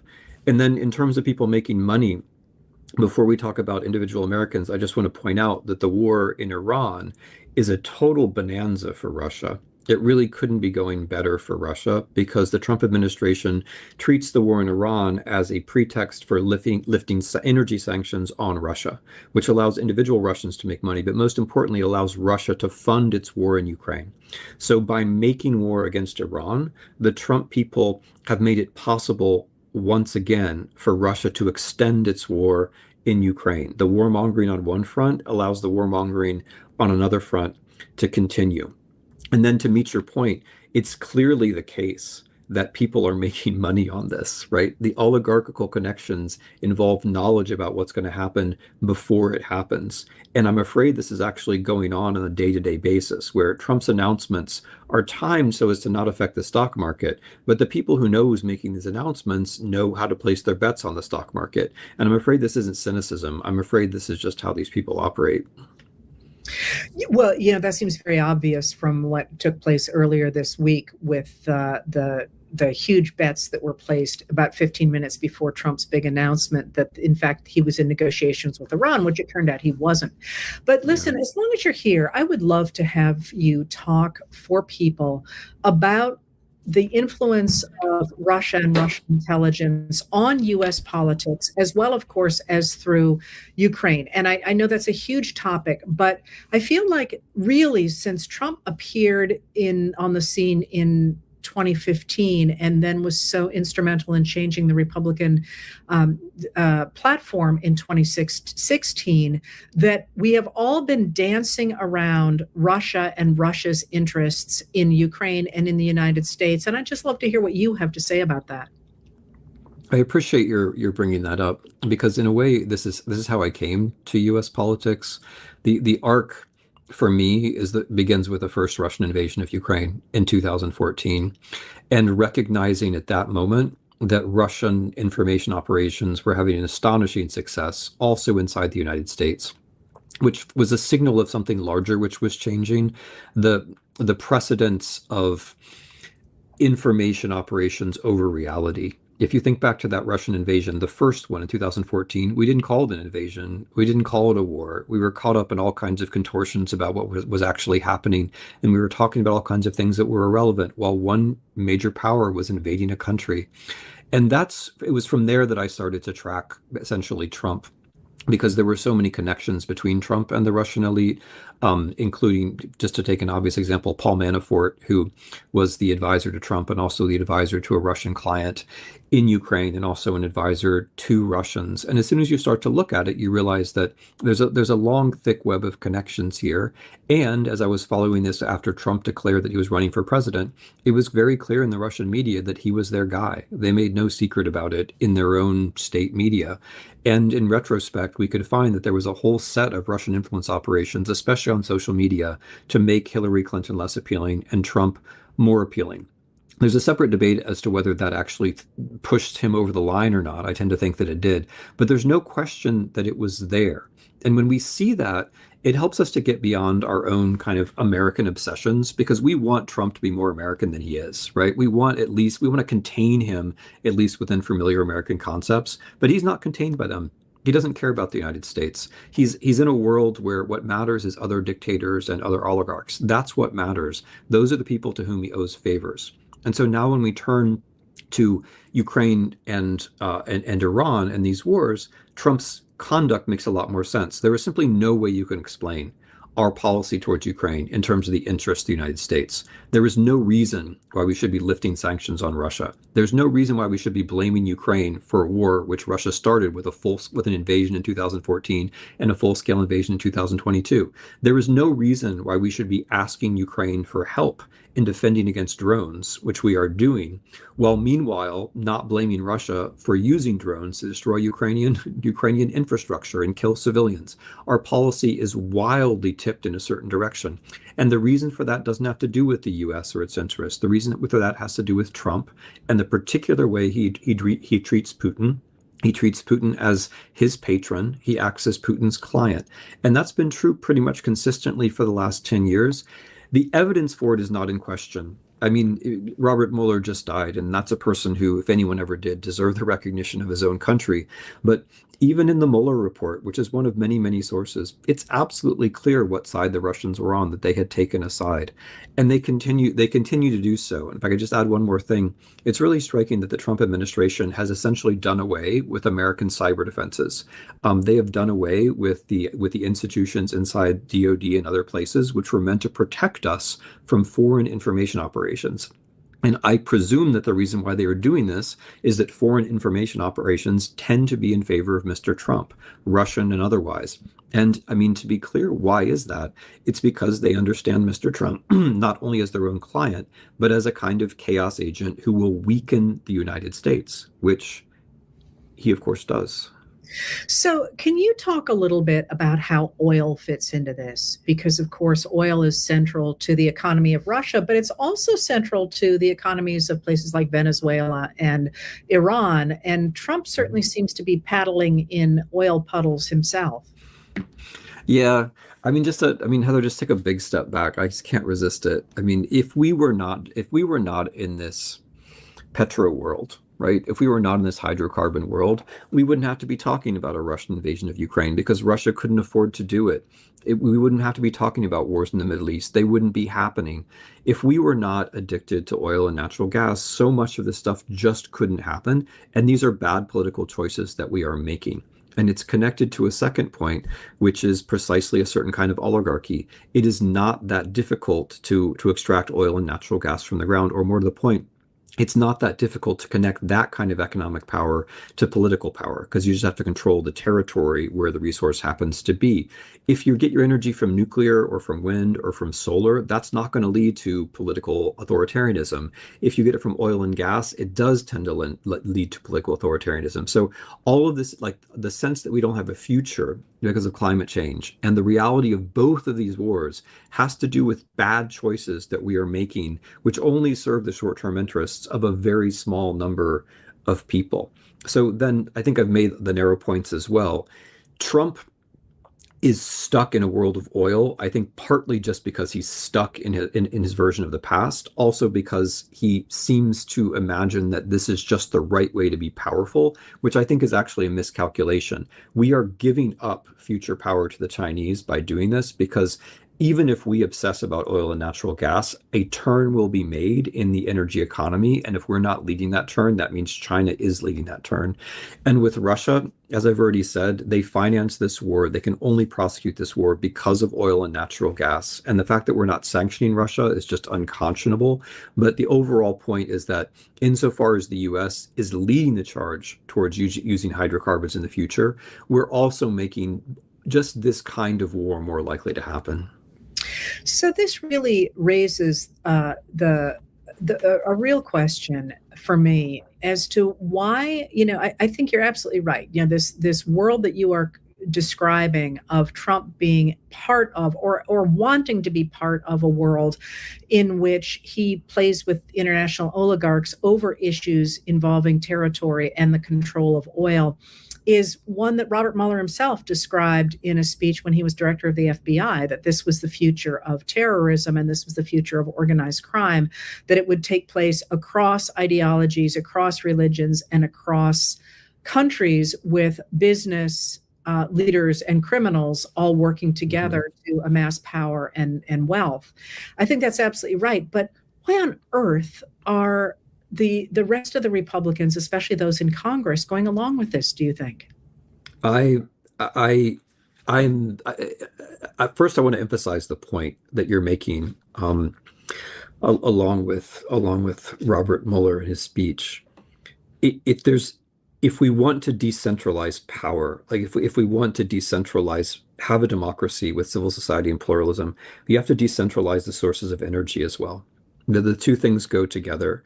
And I can't resist adding the point that the same is true for factuality. Like energy and knowledge are two of the basic elements of life, and they both have to be decentralized. And under Trump, both are being centralized, and this is part of the structural transformation that's going on. Gas and oil can be centralized, and with the media monopolies and with the social media monopolies, we're also seeing a kind of centralization, which makes it harder because it's harder for the individual to actually know what's going on or to believe that it's possible to know what's going on. As for the Republicans, I mean, number one, as you know very well, and you've written about it so beautifully over time, they have changed as a party. They have been intimidated. They have been stochastically intimidated, and that party has been selected for. There's an overall historical trajectory, as you've written about, from the 19th century to the present. There's one from the 1980s to the present, but there's also the fact that this party for the last decade or so has been filtered by Mr. Trump so that the cowards have risen to the top, essentially. That's where we are, unfortunately. And so we have a party of yay-sayers, and we have a party which has made it where in the very short-term political life of a 2-year term in Congress, we have people whose entire political existence are in this atmosphere and who believe that it's simply normal to repeat the things that Mr. Trump has said. And at the end of the day, you find yourself, there are institutional changes that have to be made, but you find yourself appealing to very old-fashioned things like conscience and patriotism, because without Congress, a lot of this stuff wouldn't be happening. Without a few voices in Congress, a lot of this stuff wouldn't be happening. And it's sad to observe that we can't just get a few voices who actually care about country rather than whatever it is that's motivating them to just repeat what the president says. Well, so you've written a lot about the rise of authoritarianism and how that's happened in different countries and where that leads. But you've also written a lot about resistance to it and what that looks like. And this nexus, I think, is where we are right now in the United States. We are watching the rise of authoritarianism under Donald Trump, who, by the way, is a very weak vessel, which I think is interesting in our moment. Yeah. But then we're also seeing people trying to rise up against it. Do you want to speak at all to that and what that has looked like in the past in other places? Yeah. Although, first of all, I'm gonna insist on a quota of at least one American historical example in all of your questions, because I want to learn from you about American history while we're having this conversation. So the first thing I want to do is I want to press a point that was in your question about weakness, because it's very important. American media and Americans generally tend to put Trump at the middle of everything. And I don't think he is at the middle of everything. I think he's one cog in a kind of set of oligarchical relationships. He is a kind of spokesperson for people who don't want to be their own spokespeople. And that includes his son-in-law, it includes Vladimir Putin, it includes various sets of people who Trump essentially fronts for. And he's good at that. But the point is that he's not strong the way people think he's strong. He's not telling everybody what to do. He may be telling his cabinet what to do, but there are people out there in the world who he is not telling what to do, with whom he is just kind of, yeah, go ahead. Can I ask you a question about that? Because Josh Marshall at Talking Points Memo had a piece about a few weeks ago in which he talked about how that group of oligarchs essentially maintains its stability by all having dirt on each other. And that, especially now with the Epstein files revealing how many people were in fact involved in collecting dirt on each other, is that an accurate way to think about this? I think it's certainly the way it works, right? In East European languages, you talk about having a hook, a hook to hang somebody on. And I assume that there are a number of people who have those hooks on Trump. I mean, he really does seem to be afraid of the Epstein files in a way that he's not afraid of other things. And that means that there must be some story that can be told from that data, which presents him in a light which he doesn't want to be presented in. It may not be the obvious things, right? He may not be afraid of child rape. There may be other things like debts or obvious connections to Russia that one could suss out of that. But yeah, you put your finger on how these mafiosi states work. They work because everybody has something on everybody else. And we sadly have gotten to that point. I want to mention another way, though, that Trump is weak, because the point at the beginning of your question is so important. He's not popular. I mean, a lot of comparable leaders at this point in the trajectory towards authoritarianism were more popular personally than he is. He's not personally popular. His policies are also not popular, and his war is not popular. I think he's in a weird place with this war. I wrote about this a couple of weeks ago on my Substack before he started it. If he wanted to have a society transforming war, he would have to have a much bigger war than he has the competence or courage to carry out. If he wants to have these splendid little wars that make him feel good for a few hours, he can do that, and he will feel good for a few hours, but it's not going to affect public opinion, at least not the direction that he wants to. So I think he is in a moment of vulnerability, actually a moment of weakness. And as we breathlessly cover the war day to day, I think we should take a little bit of time to point that out, that he's an unpopular leader with unpopular policies prosecuting an unpopular war as he tries to change the system. And I'm happy to talk about resistance, but I'm going to I'll get to resistance, but I want to dig down a little bit deeper on that because of that you wrote. You talked, we talk a lot, the pundits talk a lot about the war bump, and they're talking about the fact that Trump did not get a war bump. And in your piece, you made a really important point about the size and scope of a war that is necessary to get that war bump. And part of it involved that people sacrificing themselves in a war that then could be used to justify the country and to glorify the leader of that country. Can you explain that to people a little bit better than I just did? Yeah, I mean, this is a historical question, right? It's about fascism specifically. I had it in that context. There are different kinds of wars you can fight. The American preference has been to fight wars where we don't take casualties and where we can claim that either it's not a war or it was over very quickly, or we had an exit strategy or whatever. The success is mixed, of course, but that's the basic idea, that we're not engaging in a way which is going to cost a lot of life. And Trump, in a way, has taken that to the extreme. Like, he wants to have these 1 hour wars or 1 day wars or 1 week wars where we don't suffer, all the suffering's on the other side. And of course, that's illusory, as he's learning from Iran, but that's the basic concept. And I think that's where he's trapped, because these consumer wars, they're not popular in America. They're not popular anymore, and they're not popular now. But so what he needs is to get up to another plateau, right? There's another plateau in war. It's where Russia is right now. It's not a good thing. It's terrible, but it's sociologically real. You get into a war for whatever reason, and it hurts you enough that people start to think it must have meaning, right? And that if we invade Iran, right, that's the kind of war that we're talking about. If not just the island, but if we invaded the country. But that's Trump's problem, is that the people around him just incredibly obviously lack the competence to plan something like that. And he himself doesn't have that sort of personal courage. I mean, he has a multi-dimensional cowardice, which extends not just to himself personally, but kind of projects outward. Like I don't think he can imagine putting people in danger on that scale. I think it's just personally, it's more than he could take. So that's why I see him as being trapped. Like this low plateau where he is with one consumer war after another, because it was supposed to be Venezuela, Iran, Cuba, right? That keeps him low. And in order to get up to another plateau, he would have to do something. He'd have to say, I'm going to take the risk of doing something that's even more unpopular, killing lots of Americans, in the belief that eventually that loss will take on a higher meaning. He can't do that. And partly it's also a moral limitation on his part, because he can't imagine a loss having meaning. I mean, remember him, on battlefields of the First and Second World Wars, his constant refrain is to say, well, wait, why? Why would anyone have done this? And so that's how I see the kind of particular war trap that he's in.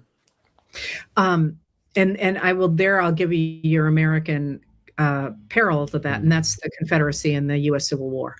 Like that took on meaning because so many people died. It had to have meaning. And they created a meaning that was not true at all for that war. Okay, so sorry to make you dig in on that, but that was a great piece. And I hadn't thought to ask you about it, but it felt like it was worth expounding on, especially now that we know we're moving members of the 82nd Airborne into the Middle East as of last night. So what about resistance? What about people pushing back against this? Because as you say, it's not just about the concentration of energy, and it's not just about the concentration of information. We're also seeing the concentration of industry, and we're seeing so many ways in which our freedoms, if we can go back to that, are being dramatically curtailed. How do people push back against this in the past? Yeah. So number one, there has to be a notion of the future. So I'm going to talk about history. I'm going to talk about what works. But fundamentally, in order to push back, you've got to be standing somewhere. You have to have some leverage. And that leverage is your notion of how things should be different or better. So there are techniques, and On Tyranny is largely about the techniques. But at the end of the day, there also has to be principles. And On Freedom was meant to be about the principles. And that's why I'm grateful you began with the book. In terms of what people can do, the first thing to know is that very often these authoritarian regime changes fail. They don't have to succeed. And historically speaking, Trump is not in a particularly strong position. And so they will try, the Bannons of the world will try to create an aura of inevitability around all of this, but it's definitely not inevitable. These things often fail. They often crack up. And there's a really good chance that this one is going to crack up. The second thing to remember is that it's not all on you. So people, it dawns on you that these terrible things are happening, and then you think, what can I do? And the answer is, yeah, sure. As you alone, there's not a lot that you can do. But that's not the right way to think about it. The right way to think about it is, if you do your little thing, it's going to be fine. If everybody does their little thing, it's actually going to be fine. The question is not how you save the world. The question is how you do a little thing regularly on some terrain where you know something, in cooperation with other people regularly. If you get that far, it's actually going to be okay. If we all do that, it's going to be okay. At the higher political level, the way that we have an election coming, and it's not a normal election. It's an election in competitive authoritarian conditions, which means that you have to go up a hill. Like there's a hill, and you got to recognize there's a hill. Like if you're going to climb a hill, you got to know there's a hill there, and there is a hill. They're going to talk a lot. They're going to talk about ICE. They're going to try to disrupt things, et cetera, et cetera. We have to be morally strong. We have to be quantitatively strong. We have to be legally strong. We have to recognize there's a challenge. We have to get up that hill. This is an election that has to be won, but it will be won. I mean, I think the popular opinion is going to be clearly on the side of the opposition party, but it will only be won if we treat it as special, if we're prepared for the challenges, if we have the right attitude going forward, if we're not intimidated, and most of all, if we build a big coalition. That's what the political scientists say about this, and they're right. In recent examples, the way you win these critical elections is that you have the coalition, which goes from far left to center right. And so that means an opposition party, but it also means labor unions, protest movements. It means things that are to the left, to the right, or just somehow at a tangent from that opposition party. Or to make this point in a different way, this is not the Democrats' job. All right, the Democrats are the Democrats, and they are not going to be changing themselves drastically between now and November. They will win those elections, but they are going to behave more or less the way that Democrats do. It's on the rest of us to do other things, to recognize the special character of the situation and to meet that moment. I love you putting it that way, because that's exactly what we saw in the 1850s. It's the same thing we saw in the 1890s and in the 1990s. This idea that the world must be changed and we all have to work together to do it, and we'll hash everything out on the other side. That works very nicely, I think. Are there places especially that you focus on, or you think people should focus on, to make their little difference? Yeah, I mean, yes, but I mean, it actually does depend on individuals. We all have different areas where we feel comfortable, and then where we feel comfortable, we should find people to cooperate with. And then when we do, we then get inspired by other people, and we do better. It has to be something where you can keep doing it, where it's not just a one-off, where, like, if you find yourself at a protest, like I will be finding myself in 3 days, and I hope everybody watching will be as well. When you find yourself at a protest, you meet new people and you find new ways to organize, and you move on and you keep doing things. But the little things a lot of us can do involve not having that conversation about how this is not normal in a personal way, subscribing to that news source, which is actually doing proper local news or investigation, and paying for it, going to that protest, finding the local groups, the statewide groups they're trying to get out the vote in November, finding candidates that you like and campaigning for them or giving them a little bit of money. Those are some little things that many of us can do. But there's also there's a larger effort that we can all do, like, together a little bit, and that is just to help change the atmosphere. Protest is part of that, but conversations and eye rolling and hugs and little actions day to day, small talk, are also a part of that. That this is not a normal moment. A lot is at stake, but we can do it. That's the atmosphere we also have to try to build together. You have a lovely piece from a couple of years ago, I think now, where you talk about what it means to live under an authoritarian state. And what really jumps out at that is the degree to which it permeates every relationship you have. And I think what you're suggesting is the other side of that is also true, that if you can push back against that by reaffirming your right to speak, your right to meet as you wish, your right to make your electoral choices known, then you do change the whole tenor of society. That's fair, right? That's a wonderful point, and I was trying to get across. Thanks for remembering that article, because we might think, well, even if politics changes, my life isn't going to change, but that's not true. When politics changes, your life does change. Suddenly, you face different. You have to do different things to get your kid into school. You have to fear different things when you go out on the street. All of your relationships become impregnated with this negative force when there's authoritarianism. It's not that the authoritarianism is there and you're here. It's that you're in it and you got to deal with it. And it comes down to everything. It comes down to your family. It penetrates everything. And that is a sad truth. And a sadder truth is that when you get that far, it's hard to get out of it. But we're not that far yet. And what you say is just 100% correct. And you put it really beautifully. It's in order to return, in order to get to the vantage point where we can make better futures, we have to accept that we can make relationships better, that we're going to have to cooperate, and that there's a warmth in that. And with cooperation comes hope, and with hope comes cooperation, and that there are positive cycles that we can build together that will help us feel more powerful because we are more powerful. So I know we each have a hard out here, so we're going to have to go in a few minutes, and I hope we will do this again. This has been so much fun. But I'm going to ask you something that is actually personal to me, because people ask me all the time, but I think it's even more true in your scholarly work. You study truly horrific things. You have studied, of course, the rise of authoritarianism, but also the horrible things that happened in between the world wars, that have happened in countries that did succumb to authoritarianism, and the genocide that came after that. How do you wake up in the morning and face the day? I mean, how does that not make you overwhelmed by where we are? I've had to handle that question a number of different times, and I'm not sure I have a good answer for it. I wrote about those things. I wrote about the mass atrocities of Nazi Germany and the Soviet Union because I felt like it had to be done. Like I felt a duty as a historian. I could see questions there that needed to be answered. And then having answered them as best I could in Bloodlands, I went on in Black Earth to try to interpret the Holocaust in particular, and to try to draw larger conclusions about it, in the conclusion at least about politics. And some of those turned out to be, unfortunately, predictive. Like I was worried in the conclusion about the things we've talked about ecology and about oil and natural gas. I was worried in the conclusion about the destruction of states, which is one of the causes of the Holocaust of Jews, and that's the destruction of states is also something that we've been talking about. But I think the answer is that it expands your political imagination in both directions. So it's true that because of what I've written about, I can see dark possibilities. And as you kindly mentioned with respect to Russia and Trump, some of them turn out to be correct.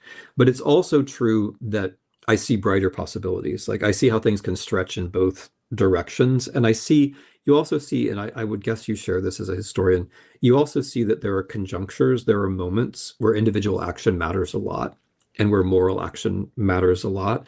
And that, of course, is heartening. And you try to get yourself towards those moments and try to bring other people towards those moments. So no, I feel both as a historian and as a person, I feel much better when I feel like I'm doing the thing that I can do. And I guess if there's any way that the two things come together, it's that. Like I felt like I had to cover those issues and I did my best. And now I feel like, given what I know as a historian, I have to try to be active in the places where I think matter. And then I'll feel better because I've done that. Boy, did you put that well. Boy, that nails it right there. What we can do is we can study how societies change and we can write about it so other people see it. And that's why I stay up every night writing. I love that.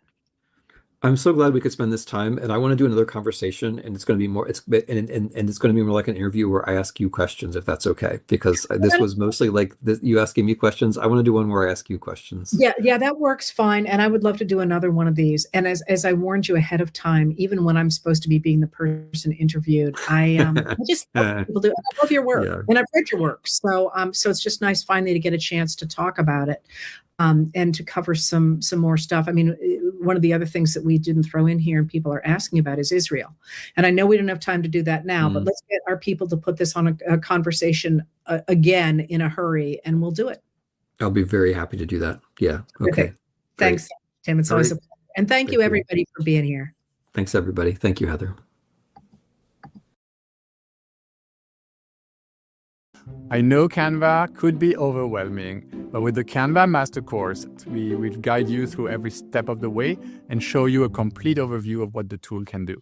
My name is Ronnie Hermosa. Check out my courses on udemy.com.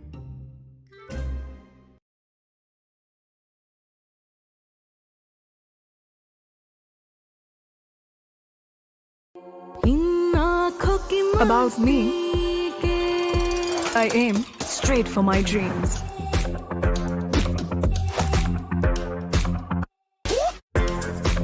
मेरी आंखें ही मेरी पहचान है. AccuView contact lenses, देखते रह जाओगे. ठीक है, तो मैं सीधे शुरुआत करता हूँ. आज एक ऐसा दिन है जब इतनी सारी खबरें हैं कि आमतौर पर मैं घबरा जाता हूँ, लेकिन आज किसी कारण से ऐसा लग रहा है कि सब कुछ एक खास क्रम में है. और आपने इस बारे में बहुत सारे सवाल पूछे हैं और मैं अगले आधे घंटे में उन सभी के जवाब देने की पूरी कोशिश करूंगा. मेरा मतलब है, शायद सभी सवालों के जवाब न दे पाऊं, लेकिन आपके द्वारा पूछे गए सभी मुख्य सवालों के जवाब देने की कोशिश करूंगा. लोगों ने म्यूनिख में मार्को रूबियो के भाषण के बारे में पूछना शुरू किया. और कुछ लोगों को यह लग सकता है कि मुझे इसकी क्या परवाह है. आपको वास्तव में इसकी बहुत परवाह है. विदेश मंत्री मार्को रूबियो ने सप्ताहांत में म्यूनिख सुरक्षा सम्मेलन में भाषण दिया था. म्यूनिख सुरक्षा सम्मेलन 1963 में शुरू हुआ था और यह वास्तव में एक दिलचस्प संगठन है क्योंकि यह ऐसी जगह नहीं है जहां वे सौदे करते हैं. यह ऐसी जगह नहीं है जहां साझेदार अलग अलग बातचीत करते हैं. यह वास्तव में विभिन्न देशों के लिए दुनिया भर के सुरक्षा मुद्दों पर बात करने का एक मंच है.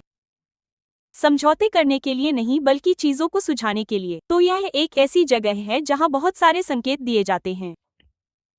अब द्वितीय विश्व युद्ध के बाद संयुक्त राज्य अमेरिका और उसके सहयोगी और साझेदार. तो युद्ध के सहयोगी और बाद में सहयोगी और साझेदार बनने वाले लोग विदेशी मामलों में कुछ सिद्धांतों के साथ आगे बढ़े, जिसके अनुसार विश्व शांति प्राप्त करना संभव था, बशर्ते आप इसे 3 चीजों पर आधारित करें. उनमें से पहला था प्रतिनिधि लोकतंत्र। हर किसी को अपनी सरकार में अपनी बात रखने का अधिकार होना चाहिए। उनमें से दूसरा था मुक्त व्यापार, और इसका मतलब है कि किसी पर भी कभी टैरिफ नहीं लगाया जाता है। इसका मतलब है कि अनिवार्य रूप से आप व्यापार के संबंध में दुनिया भर में उचित समझौते करने जा रहे हैं। और आप जानते हैं क्या, मैं आपको यह नहीं समझाने जा रहा हूं कि वे टैरिफ सिस्टम कैसे काम करते थे, क्योंकि इसका मतलब यह नहीं था कि व्यापार के लिए खुली सीमाएं थीं। लेकिन इसका मतलब यह था कि हमें समुद्र की स्वतंत्रता प्राप्त थी, जो कि चर्चिल और एफडीआर द्वारा अटलांटिक चार्टर में निर्धारित एक सिद्धांत था, इससे पहले कि अमेरिका द्वितीय विश्व युद्ध में शामिल होता। और समुद्र की स्वतंत्रता वास्तव में महत्वपूर्ण है, क्योंकि इसका मतलब है कि आप कंटेनर जहाज चला सकते हैं, और इसका मतलब है कि आप किसी देश में भूख से मर रहे हैं तो अनाज ले जा सकते हैं, इत्यादि। इसलिए उन्होंने प्रतिनिधि लोकतंत्र, मुक्त व्यापार, अपेक्षाकृत मुक्त व्यापार और अंतर्राष्ट्रीय समझौतों का आह्वान किया। और अंतर्राष्ट्रीय समझौतों से उनका मतलब था नाटो जैसी चीजें, उनका मतलब दुनिया भर में हमारे द्वारा किए गए वित्तीय समझौते जैसी चीजें, उनका मतलब था विश्व स्वास्थ्य संगठन, कई ओह, मुझे माफ करें, मेरे दोस्त का कहना है कि मैंने कैप्शन के लिए जगह नहीं छोड़ी है, इसके लिए माफ करें। मुझे उम्मीद है कि यह बेहतर होगा। कई अलग अलग चीजें जिनके बारे में सोचा गया था कि यह दुनिया भर में एक तरह का जाल तैयार करेगा जो मानदंड बनाएगा। इसका मतलब यह हुआ कि लोग एक दूसरे के देश में घूमने फिरने लगे, और लोग अमेरिका में यह नहीं समझ पाएंगे कि चेक गणराज्य में जीवन कैसा है। इससे लोगों को ऐसा एहसास हुआ कि वे वैश्विक दुनिया का हिस्सा हैं, न कि यह कि वे अपने देश के खिलाफ दूसरों के देश हैं। अब यह बहुत सफल रहा है। इससे 1 अरब से ज्यादा लोग गरीबी से बाहर निकले हैं। इससे विश्व युद्ध रुका है। इससे उन देशों में मानवाधिकारों का प्रसार हुआ है जो इन सिद्धांतों का पालन करते हैं। यह बहुत सफल रहा है। हालांकि मेरे पास वास्तव में उन कारणों पर जाने का समय नहीं है कि 1980 और 1990 के दशक में यह व्यवस्था क्यों ध्वस्त होने लगी, लेकिन इतना कहना ही काफी होगा कि सोवियत संघ के पतन के साथ ही अमेरिका और अन्य सहयोगी देशों या साझेदार देशों में इसका दूसरा पहलू भी छिन गया। वे यह मानने लगे कि सिर्फ पूंजीवाद फैलाने से लोकतंत्र भी फैल जाएगा, कि ये दोनों चीजें साथ साथ चलेंगी। और अब हम जानते हैं कि यह सच नहीं है। लेकिन 1980 और 1990 के दशक में जो होने लगा वो ये था कि इस सिस्टम ने पैसे को नाटकीय रूप से ऊपर की ओर ले जाना शुरू कर दिया। उदाहरण के लिए, संयुक्त राज्य अमेरिका में 1975 से 2000 के बीच, यानी 2018 में, आप देख सकते हैं कि $50 ट्रिलियन से ज्यादा निचले 90% से ऊपर के 1% के पास चला गया। और इससे संयुक्त राज्य अमेरिका जैसे कई देशों में अस्थिरता पैदा हो गई, जो इस विचार के पीछे थे कि एक विदेशी संगठन एक ऐसी दुनिया का निर्माण करेगा जिससे विश्व युद्ध टाला जा सके। तो यही वो चीज है जिसने दक्षिणपंथी पार्टियों के उदय को बढ़ावा दिया है, उन समाजों में आर्थिक और इसलिए सांस्कृतिक अस्थिरता। इस वजह से उनकी व्यवस्था, जिसे लोकलुभावन दक्षिणपंथी लोकलुभावनवादी, उदाहरण के लिए प्रवासियों या किसी अन्य तरह के कारणों को दोष देते हैं, न कि उन नीतियों को जो संयुक्त राज्य अमेरिका जैसी जगहों पर लागू की गई थी, जिनकी वजह से पैसा ऊपर की ओर गया। वैसे भी जब ट्रंप ने पदभार संभाला तो उन्होंने इस बात को लेकर बहुत जोर दिया कि वे उस अंतर्राष्ट्रीय व्यवस्था से छुटकारा पाने जा रहे हैं। और पिछले साल म्यूनिख सम्मेलन में आपको याद होगा कि जेडी वेंस ने यूरोपीय सहयोगियों के सामने एक बहुत ही स्पष्ट भाषण दिया था, जिसमें उन्होंने कहा था कि संयुक्त राज्य अमेरिका निरंकुशता के विचार के पीछे अपना पूरा जोर लगाने जा रहा है, कि लोकतांत्रिक व्यवस्था काम नहीं कर रही है, मुक्त व्यापार काम नहीं कर रहा है, अंतर्राष्ट्रीय संगठन काम नहीं कर रहे हैं।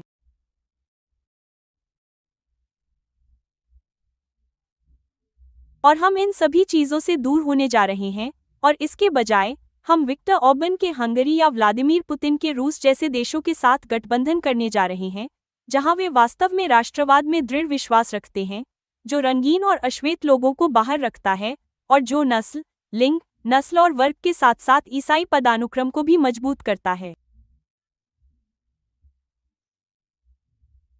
और जेडी वेंस ने इस बारे में बहुत स्पष्ट रूप से कहा था, और यूरोप तब से ही एक तरह से लड़खड़ा रहा है। यूरोप और हमारे सहयोगी सोच रहे थे क्या आप जानते हैं कि यह कैसा दिखने वाला है? और ट्रंप ने अपने टैरिफ के साथ उस पर जोर देते हुए कहा, अरे आप जानते हैं कि हम अब मुक्त व्यापार नहीं करने जा रहे हैं। अमेरिका अपनी आर्थिक ताकत का इस्तेमाल करके आपको कुछ करने के लिए मजबूर करने जा रहा है। हमारी क्षमता के आधार पर आप हमें कुछ भी नहीं भेज सकते और हम इसे नहीं खरीदेंगे। हम यह भी वादा नहीं करने जा रहे हैं कि हम आपकी रक्षा करने जा रहे हैं। इसलिए और हमने विश्व स्वास्थ्य संगठन से बाहर निकल लिया है। उद्धरण चिन्ह, हमने नाटो को धमकी दी है। हमने जलवायु परिवर्तन पहलों और उन सभी स्तंभों से बाहर निकल लिया है जो हमारी विदेश नीति को संतुलित करते थे और घर में घरेलू नीति को दर्शाते थे। ठीक है, तो सप्ताहांत में उपराष्ट्रपति मार्को रूबियो ने जेडी वेंस के भाषण के लगभग एक साल बाद एक भाषण दिया और हर कोई सोच रहा था, हम यहाँ क्या देखने जा रहे हैं? क्योंकि आप जानते हैं, आप नाटो से बाहर नहीं निकले हैं, लेकिन आप रूस के साथ भी बहुत घनिष्ठ हैं और आप जानते हैं, और ये टैरिफ पागलपनपूर्ण है क्योंकि कभी ये लागू होते हैं तो कभी नहीं, और अंतर यह दिखता है कि ट्रंप को कब भुगतान करना है। आप जानते हैं यह कैसा दिखने वाला है? रूबियो ने एक भाषण दिया जो अनिवार्य रूप से वेंस द्वारा पिछले साल कही गई बात को पुष्ट करता है। और उन्होंने जो कहा वह यह था कि अमेरिका, संयुक्त राज्य अमेरिका का मानना है कि वह यूरोप के साथ एक पश्चिमी सभ्यता साझा करता है। ये उनके शब्द थे, और वह सभ्यता, जैसा कि वे कहते थे, घेराबंदी में है। और उन्होंने उस भाषण में यह स्पष्ट नहीं किया कि यह किसी विशेष देश द्वारा घेराबंदी में है, लेकिन उन्होंने प्रवासन के बारे में बात की और कैसे प्रवासन उस पश्चिमी सभ्यता की प्रकृति को कमजोर कर रहा है। अब मैंने इस बारे में बहुत कुछ लिखा है, मैंने इस पर बहुत बात की है। यह एक तरह का काल्पनिक विचार है जो कम से कम 20वीं सदी की शुरुआत से अमेरिकी समाज का हिस्सा रहा है। यह विचार कि किसी तरह से अप्रवासन अमेरिका के वास्तविक स्वरूप को नष्ट करने जा रहा है। लेकिन जब रूबियो ने पश्चिमी सभ्यता के बारे में बात की तो यह वाकई अजीब था क्योंकि उसमें कोई भी मूल निवासी नहीं था। और मूल निवासियों के इतिहास का अध्ययन करने वाला कोई भी व्यक्ति आपको बताएगा कि सही दिन है जब इतनी सारी खबरें हैं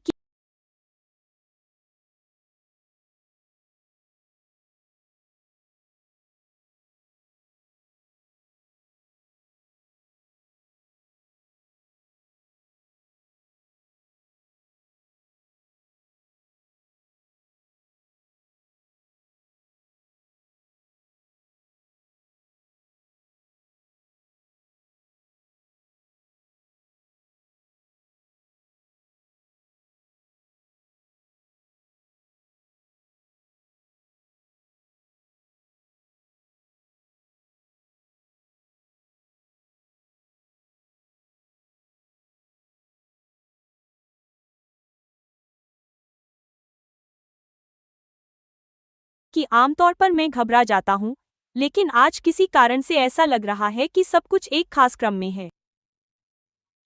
और आपने इस बारे में बहुत सारे सवाल पूछे हैं और मैं अगले आधे घंटे में उन सभी के जवाब देने की पूरी कोशिश करूंगा। मेरा मतलब है, शायद सभी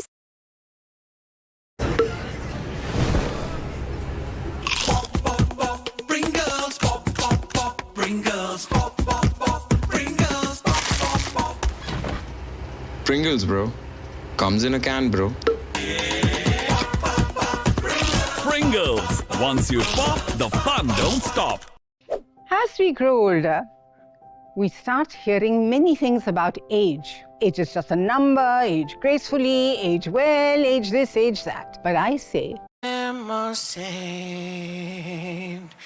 Is it been more saved? Go messing on, we she gone. No Chimoyan, is she been more saved? No Chimoyan, is she been more saved? Is she been more saved? Go messing on, we kong no jemoyan ishibemosed no jemoyan ishibemosed